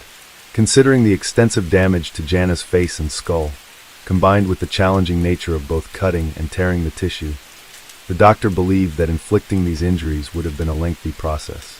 Moreover, The presence of inflammation in the tissue and bleeding from several severed samples led to the tragic conclusion that Jana Cashin was still alive while enduring this prolonged torture. The examiner also determined that there was no blood in Jana's heart, veins, or arteries. Half of Jana's blood supply was missing. This is highly unusual, even considering the weight of her injuries. Gravity wouldn't have been enough to drain that much blood from her body. Her heart would have had to have been pumping the entire time. It was the medical examiner's opinion that Blake may have drained Jana's blood by placing her in the bathtub with her head lower than her feet, and then running water over her head, which could have increased the blood flow and potentially interfere with clotting. Due to the presence of foam in her nostrils, the doctor concluded that Jana was probably submerged in water for at least 30 minutes. Her body was then washed and placed on the clean sheet. Her cause of death was ruled as exsanguination, which is the draining of blood. There was an additional pillow to the left of Jana with an indentation on it. It was as if someone had been laying next to her. There were dried blood stains on the mattress beneath the sheet she lay upon. The investigation uncovered the extent of the violence that had occurred throughout Blake Libel's condo. According to court documents, blood stains and pieces of human flesh were discovered behind the bed. Blood was also splattered on the wall near Jana's body. A fragment of an eyebrow was found on the floor beside the bed. In addition to the mattress Jana was lying on, blood stains were present on another mattress from a second bed in the room, as well as on a side table and in various other areas of the bedroom. The mattress that had been used to obstruct the door belonged to this second bed. A clump of hair and a blood-stained razor were found in the trash can. When cops entered the bathroom of the master bedroom, warm water was running in the bathtub. Blood stains and hair could be seen in the tub. A green paring knife with blood on it was found in the top drawer in the bathroom. The oval shape of the blood stains found on the headboard of the bed and the guest bedroom were consistent with having been made via the top of Jana's scalped head. There was blood on 2 towels, a pillowcase, the floor, and the base of the drapes in the guest bedroom. The drain in the tub of the guest bathroom also tested positive for blood. The same drain contained some freshly cut hair. Chemical testing also confirmed the presence of blood that someone had tried to clean up in areas of the dining room, the hallway, the guest bathroom, and both of the bedrooms. The kitchen garbage disposal also tested positive for blood. Then more evidence was found in the dumpster. Inside trash bags that had been thrown down the garbage chute mere feet from Blake's condo door, investigators found blood-stained bedding, towels, clothing, bath mats, placemats, a bed skirt with bloody handprints, human tissue including some pieces with hair that appeared to be scalp and the missing ear. Samples taken from Blake's hand and fingernails also contained Jana's DNA. Jana's hands showed signs of injury consistent with self-defense. The marks and bruises seen on Blake's face when arrested were most likely inflicted by Jana fighting for her life. The LA coroner concluded that she was kept alive for around 8 hours. He said he'd never seen injuries like that, and he likened them to wartime injuries. Blake Libel was arrested and charged with the torture and murder of Jana Cashin. It was later discovered that he used her phone to order food to the apartment via Postmates twice during the time Jana was missing. Blake's demeanor on the scene was described as ice cold. He acted as if he didn't even know Jana was dead. When an officer told him, he simply replied, "Well, I guess you'll find out who did it then." Libel donned an evil grin as officers led him away from the condo in handcuffs. On June 26, 2018, Blake Libel was sentenced to life without parole. Due to the nature of his crimes, he was eligible for the death penalty, but the DA didn't pursue it even though doctors deemed Blake not to be insane and stated he was fit to stand trial. It took the jury just 3 hours to deliver a guilty verdict. Blake was also ordered to pay about $43 million to Jana Cashin's family. Cody Libel was present on every day of the trial. Blake's father never showed up. Jana Cashin had only been living in the United States for a couple of years before tragedy struck. She was working on becoming a translator. What happened to her was absolutely devastating. It was a crime with little motive outside of Blake's narcissistic desire to control women with his allowance. It was as if this aged, evil little boy had never been rejected, and once he was, or rather felt like he was, he couldn't take it. His ego collapsed, and he snatched away the life of his newborn daughter's beautiful mother in the cruelest way possible. Blake Libel will rot in prison where he belongs, alone with no one, nothing, and no future that will lead to any shedding of light in his direction. In 2013, Jessica Herringer, a 25-year-old woman, disappeared under circumstances from her workplace. The search for her kidnapper spanned several years, during which numerous other women were affected. When the authorities finally apprehended the culprit by chance, they uncovered deeply disturbing details about him. Jessica Herringer was born on July 16, 1987, and resided in Norton Shores, Michigan. She grew up in a modest family with a sister. At 22, Jessica became a mother to a son named Zine, fathered by her long-term partner Dakota Quayle Dyer. They were still together in 2013, living in a leased home. At the age of 25, Jessica worked at an Exxon gas station in Norton Shores, located near Lake Michigan. Known for her warm and friendly nature as a manager, she often received praise from customers. To support her cherished 3-year-old son, she frequently took on extra hours. Jessica's diary highlighted her ambitions to learn and advance. She aspired to pursue college studies in accounting, but financial constraints hindered this goal. Dakota was unable to fully support their family, leading to frequent disputes and turmoil in their relationship. The couple was engaged, yet their marriage faced repeated delays due to various factors. On the evening of April 26, 2013, Jessica Herringer was carrying out her regular duties at the Exxon gas station. Her day began with a visit to a nearby store around 3 p.m., followed by a drive to her workplace. She arrived at the gas station around 4:35 p.m., parked her car, and started her night shift, which was supposed to end at 11:30 p.m. Jessica was the sole employee on duty that night. At 11:14 p.m., a customer called emergency services, reporting his experience at the Exxon station. He had entered the store to pay for his gas in cash, but found it unattended. He informed the dispatcher, "I'm not sure what's going on, but there's no one at the station. The door is open and unlocked. Lights are still on, but there's no one to take my payment. There are just my car and another vehicle outside. Why isn't anyone here? It looks very odd." The police reached the Exxon gas station within 10 minutes of the 911 call. During their inspection of the premises, both inside and outside, they found no evidence of a struggle. Everything seemed orderly. Jessica's coat was in the back room, along with her purse containing $400, car and house keys. A solitary drop of blood, later identified as Jessica's, was discovered near the storage area's back door. Additionally, a cap from a Walther P22 semi-automatic pistol's laser sight and 2 batteries, likely for a watch, were found on the floor. The gas station's cash register remained undisturbed with all the money intact. The last recorded transaction was at 10:52 p.m. for a lighter. The facility lacked interior surveillance cameras. Positioned next to the cash register was Jessica's pack of cigarettes, suggesting she had briefly left her station with the intention of returning soon. Her locked car was parked outside, but Jessica was nowhere to be seen. She had inexplicably disappeared. Upon discovering the station unattended, police reached out to the gas station's owner, informing them of the situation. The owner subsequently contacted another manager living close by, requesting her to secure the premises. Additionally, the police notified Jessica's family of her disappearance. Her parents sought clues to her whereabouts and called her friends. One friend recalled being at the gas station between 8 to 9 p.m. that day, noting that all appeared normal then. Shortly after, a fellow employee arrived to lock up the station.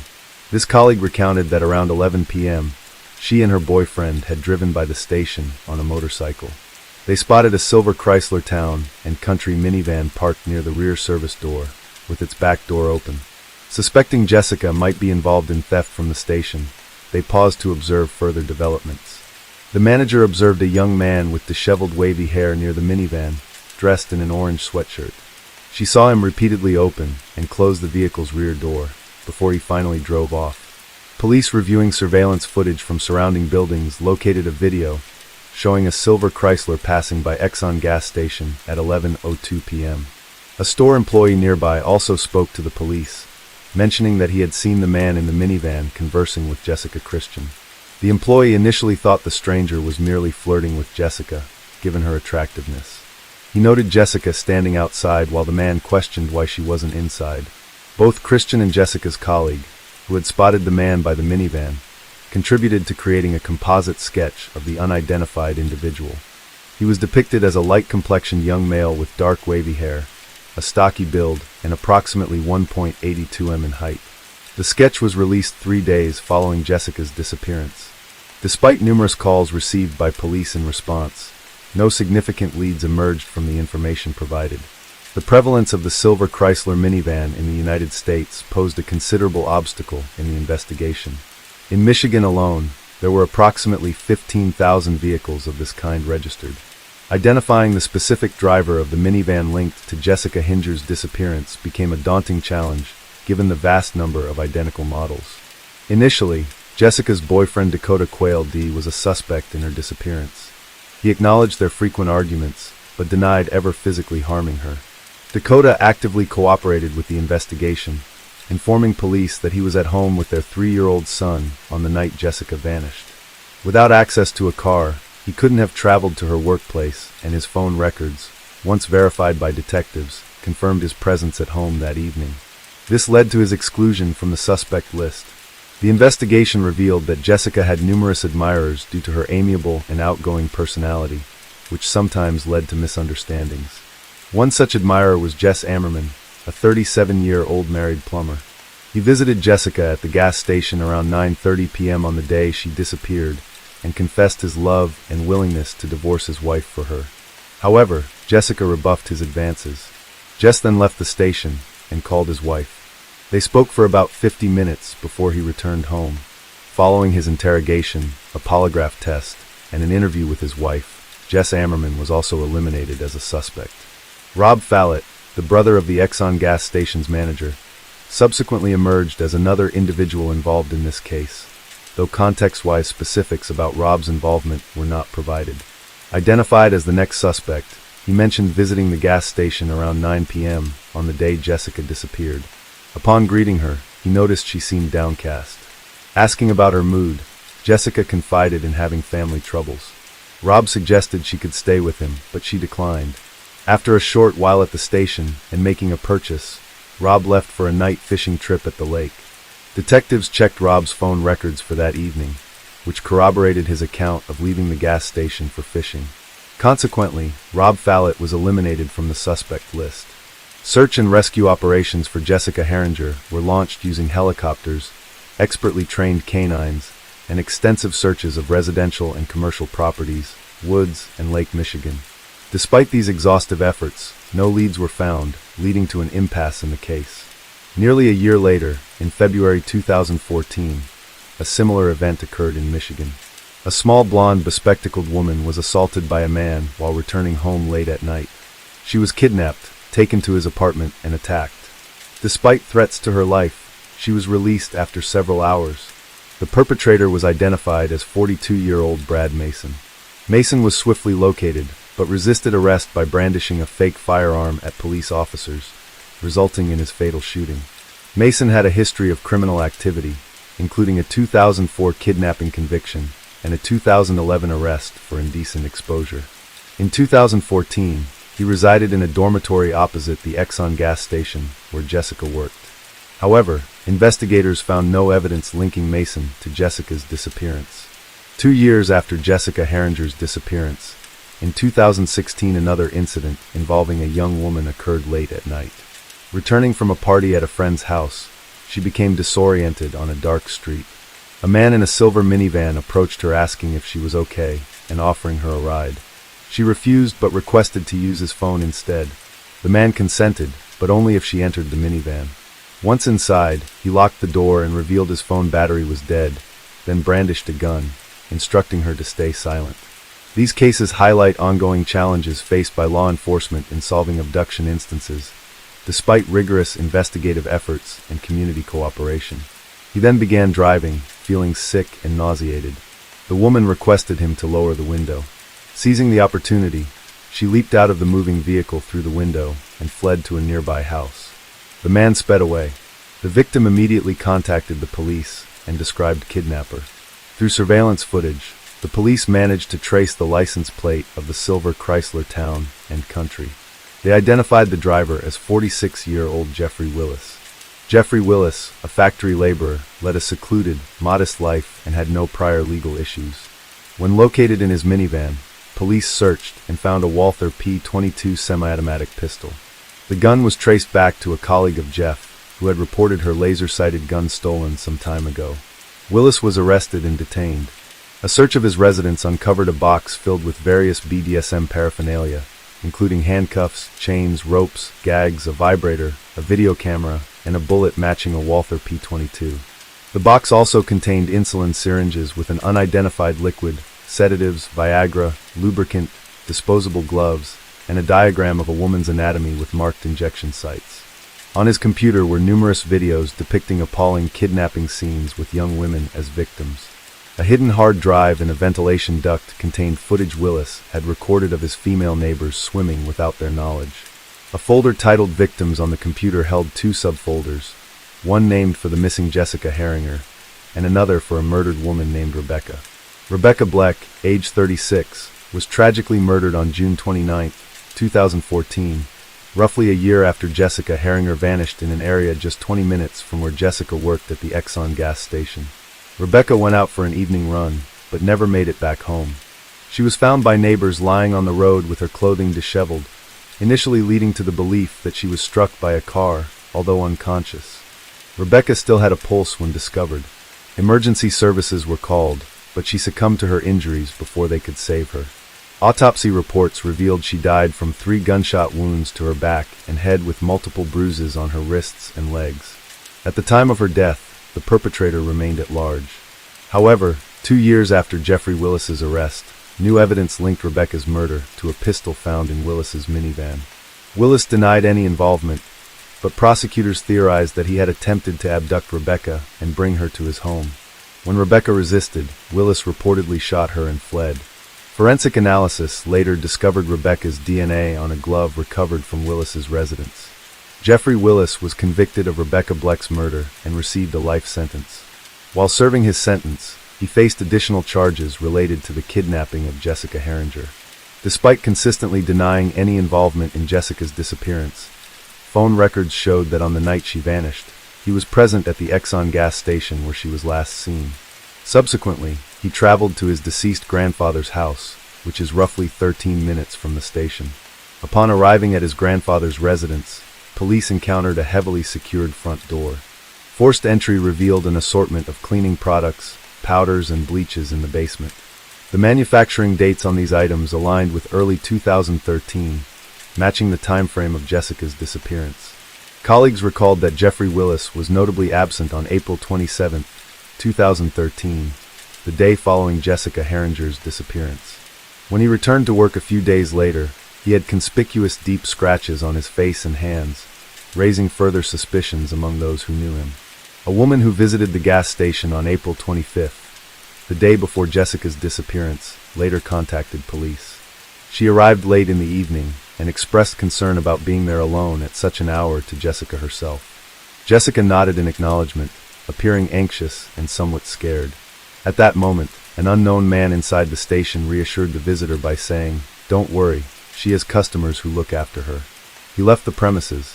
The concerned visitor, still worried about Jessica's safety, stayed in her car outside until Jessica finished her shift and headed home. Tragically, Jessica disappeared the following day in 2016. The witness from the gas station positively identified Jeffrey Willis, recalling seeing him there. Investigators learned that Willis had frequented the Exxon gas station, interacting with Jessica Herringer on at least 15 occasions. Concurrently, 48-year-old Kevin Bloom, Willis's cousin and a prison guard, was taken into custody. Kevin's inconsistent statements during interrogation eventually led to a confession. He disclosed information about Rebecca Blecher's death that hadn't been publicly known. Kevin also confessed to assisting Jeffrey in concealing Jessica's body. He described how on April 27th, the day after Jessica's abduction, Jeffrey invited him over for a party at his house. Upon arriving at his late grandfather's residence, Kevin saw Jessica for the first time lying on the floor bound and lifeless. The cousins wrapped her body in a sheet, transported it in a car to a forest where Jeffrey had pre-dug a grave and buried her. They then returned home.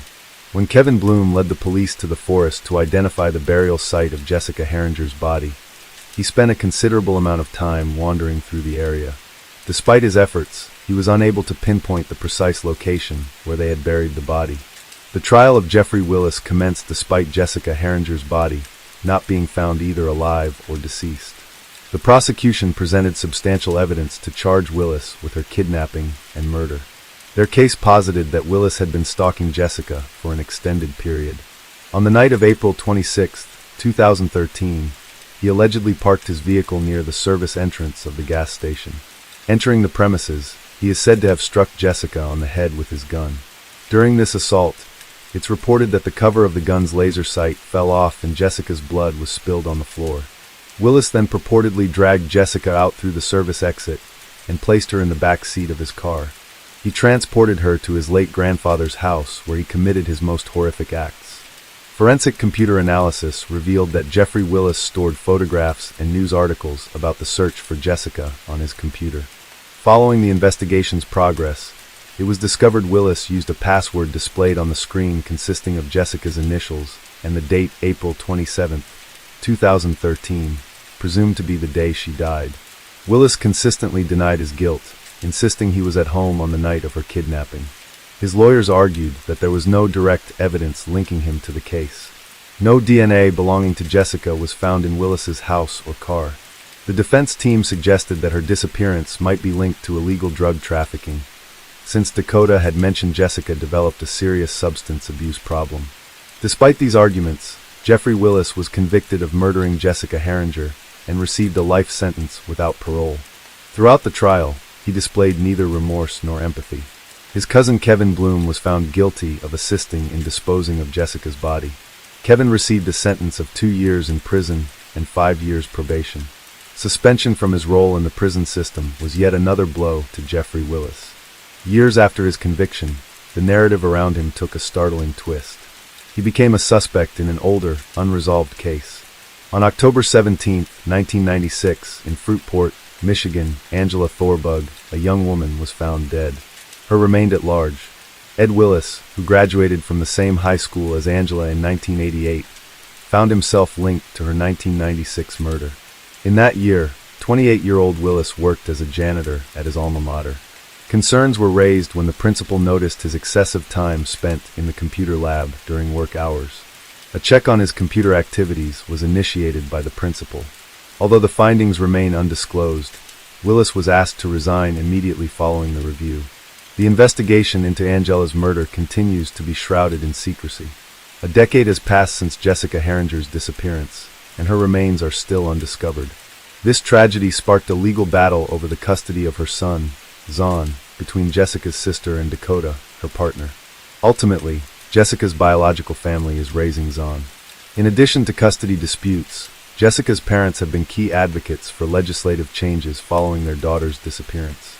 Their efforts led to the enactment of a law mandating gas stations operating at night to install surveillance cameras.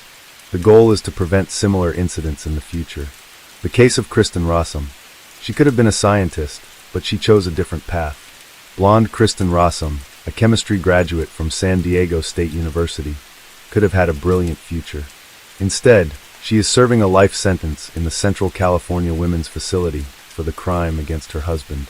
Ralph and Constance Rossum had 3 children and were preparing them for an undoubtedly bright future. The children received education from top schools, were tutored, and participated in clubs and sections for talent development. However, the fragile and impulsive Kristen broke, unable to keep up with the pace and pursuit of the ideal. Lying, skipping classes, and the desire to escape reality first introduced her to a sense of ease and oblivion after consuming alcohol.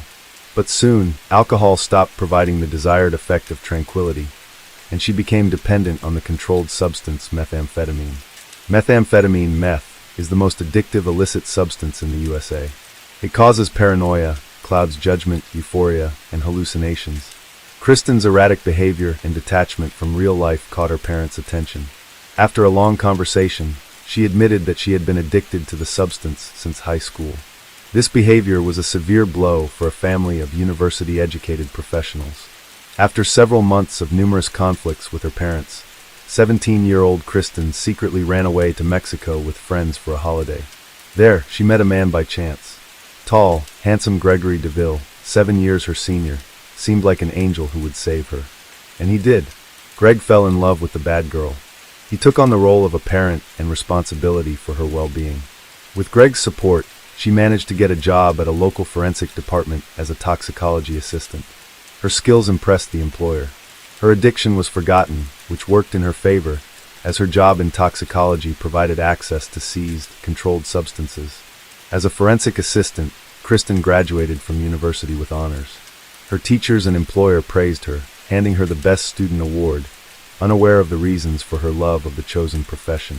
Her relationship with Greg lasted about 5 years and ended with a grand wedding on June 5, 1999.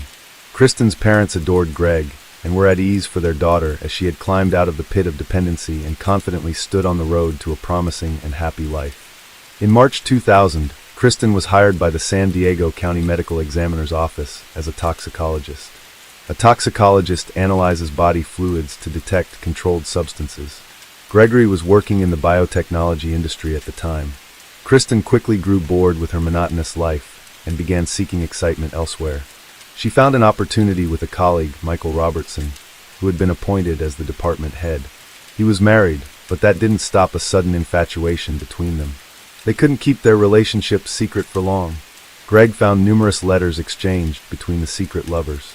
The marital relationship deteriorated, but Gregory still hoped to save the marriage, knowing his wife's weaknesses and trying as hard as ever to save her. This time, Kristen didn't want to be saved. She demanded a divorce. On the morning of Monday, November 6, 2000, Kristen was getting ready for work as usual.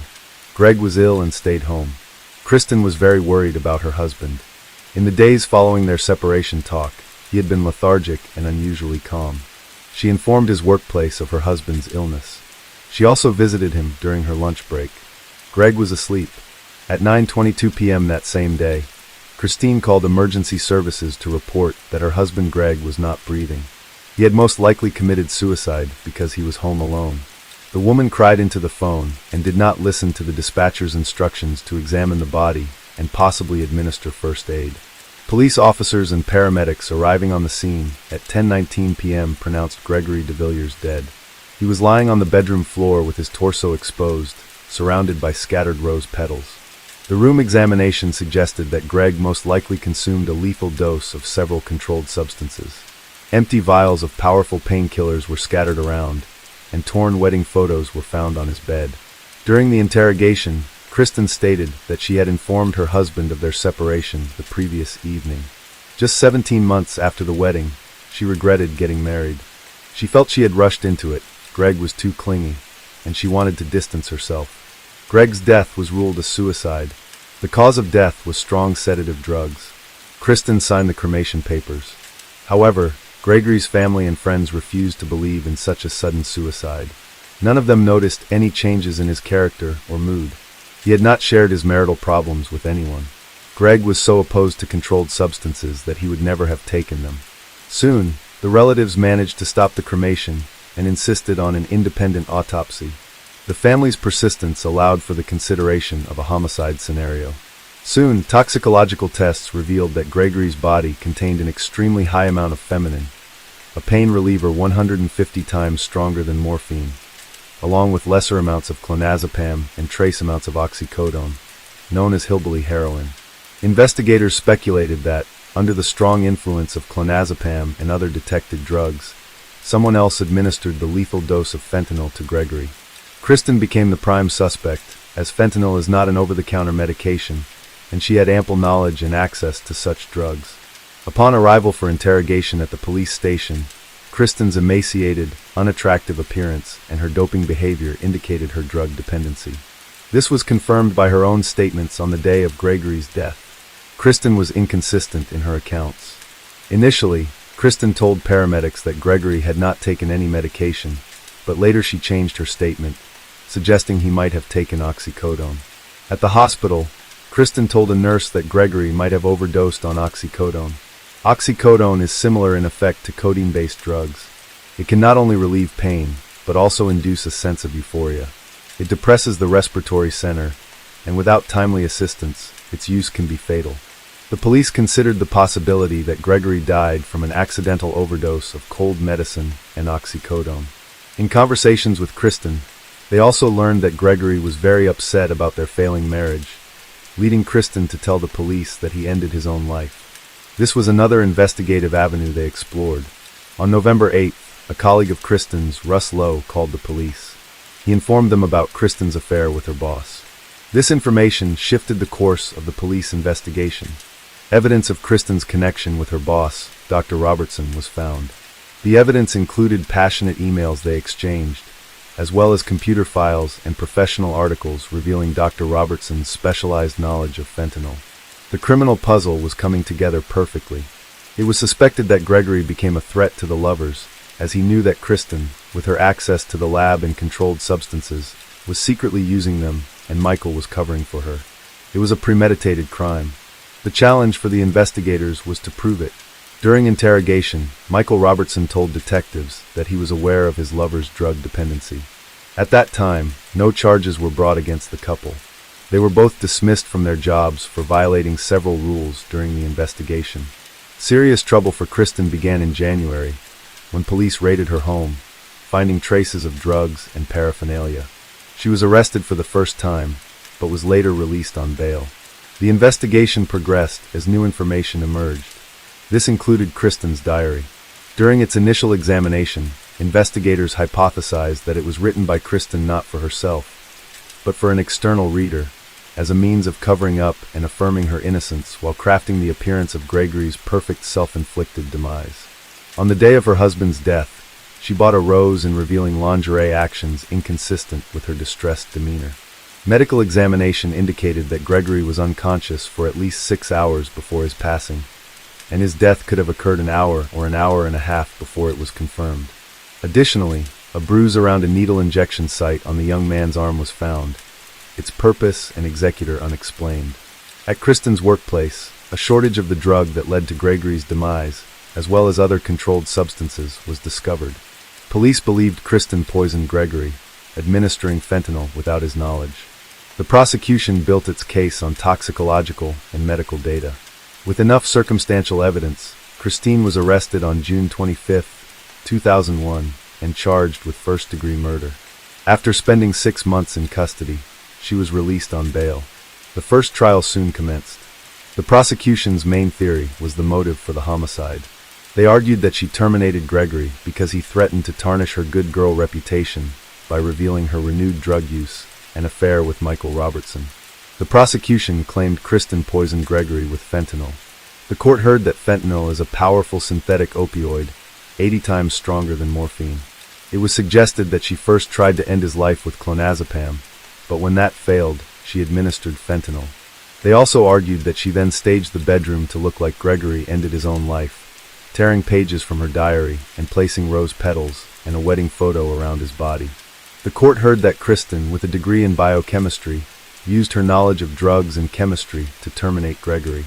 The prosecution also claimed that Kristen hoped to convince her colleagues in the medical examiner's office that Gregory's death was self-inflicted, hiding information about the fentanyl. However, before Gregory's autopsy could be conducted, she was transferred to another lab, and the attempt to substitute toxicological research was unsuccessful. The prosecution presented Kristen's day on November 6th. Early in the morning, she called Gregory's employer to report his absence, then went to work. Her colleagues testified that, about an hour after she arrived at work, around 9 a.m., she was seen crying in Michael's office. The apartment building manager, where Kristen and Gregory lived, reported seeing her return home at 12:10 p.m. At 12:41 p.m., she went to a local grocery store and purchased several items, including a single red rose. Credit card statements confirmed this fact. Hours before Gregory's demise, she made multiple calls to Michael. Dr. Brian Blackburn, the San Diego County medical examiner who conducted Gregory's autopsy, testified that Gregory had been deceased for at least an hour before the paramedics arrived. He informed the court that Gregory developed early bronchopneumonia. This condition arises when secretions, normally expelled through breathing, accumulate in the lungs because a person is either unconscious or not breathing deeply enough. Dr. Blackburn also informed the court that Gregory's bladder contained a significant amount of urine, which would have been very uncomfortable had he been conscious. This led Dr. Blackburn to conclude that Gregory was breathing poorly for approximately 6 to 12 hours before his death. A person in an unconscious state would not be able to sprinkle rose petals over themselves. Dr. Blackburn showed that the level of clonazepam found in Gregory's blood was not at an overdose level and was not lethal. Dr. Theodore Stanley testified on behalf of the prosecution. He demonstrated that fentanyl is a potent and fast-acting pain reliever with a serious side effect that can lead to a person's respiratory arrest. Dr. Stanley stated that the speed at which fentanyl begins to act depends on the method of its administration. The peak effect occurs about 16 hours after applying a transdermal patch, 20 to 30 minutes after oral ingestion, 15 to 20 minutes after intramuscular injection, and within 5 minutes after intravenous injection. Dr. Stanley informed the court that fentanyl is usually not administered orally because the liver destroys about 65% of it, so only 35% enters the bloodstream. When asked to explain how fentanyl entered Gregory's system, neither Dr. Blackburn nor Dr. Stanley could provide a definitive opinion. Dr. Stanley showed that various concentration levels in Gregory's body, along with data indicating that Gregory was unconscious and breathing shallowly for several hours before his death, suggest that fentanyl was likely administered to Gregory multiple times. The prosecution could not confidently tell the jury how Kristen poisoned Gregory, but there were indications that she might have applied fentanyl patches to his arm while he was asleep. The disappearance of 15 patches from the laboratory where Kristen formerly worked supported this theory as a possibility. The defense asserted Kristen's innocence, acknowledging that fentanyl was the cause of Gregory's death, but claimed he self-administered it, intentionally causing his own demise due to despair over family issues. Kristen testified in court, describing waking up on the morning of November 6th to find Gregory distraught. She called his employer at 7:42 a.m. to report his illness, and that he wouldn't be coming to work. She told the court she went to work, but returned to the apartment to check on Gregory, having lunch with him after noon. Kristen's testimony, I asked Gregory why he was so upset that morning. He replied that he wasn't feeling well and had taken some oxycodone and clonazepam. He planned to stay home and sleep. I left for work. Around 2:30 in the afternoon during my lunch break, I came home to check on Gregory. We had lunch. I then went back to work. I got home around 8 o'clock in the evening. Gregory was lying on the bed. I thought he was asleep. I took a bath. When I came out, I tried to wake him up. He was cold. I called the emergency services. The prosecutor cross-examined Kristen, calling her explanation strange. She admitted to lying in the past and about her drug use. He told the court that fentanyl was the perfect poison because it's hard to detect, which she knew well from her job. Medical testimony based on autopsy and toxicological findings proved that Gregory was unconscious for about 6-8 hours, meaning Kristen couldn't have had lunch with her husband that day. The defense claimed that although Dr. Blackburn showed the clonazepam level in Gregory's blood wasn't lethal, taking oxycodone, an opioid, and clonazepam, a benzodiazepine, together could create a synergistic effect, making them more potent. They suggested Gregory might have unknowingly taken the drugs himself. How fentanyl was administered and why high levels were found in his system remained unexplained.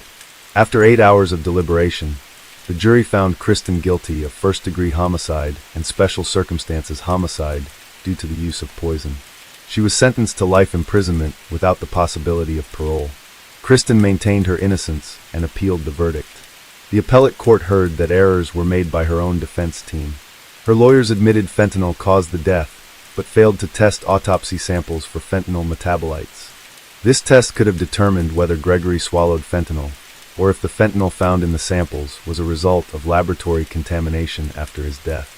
If fentanyl had been detected only in the samples and never in Gregory's body, the prosecution's theory that fentanyl caused his death would have been incorrect. The appellate court heard that there was a break in the chain of custody regarding the samples. They were placed in a cardboard box, with each container marked as a sample from Gregory's body, but the containers weren't sealed. They were supposed to be delivered to the sheriff's office for immediate transfer to an external lab, but the person supposed to receive the samples was absent, so the box remained at the medical examiner's office for about 36 hours before being delivered to the sheriff's forensic lab. The appellate court's argument was that anyone with a key to the medical examiner's office building had access to the samples. Fentanyl could have been added to the samples posthumously.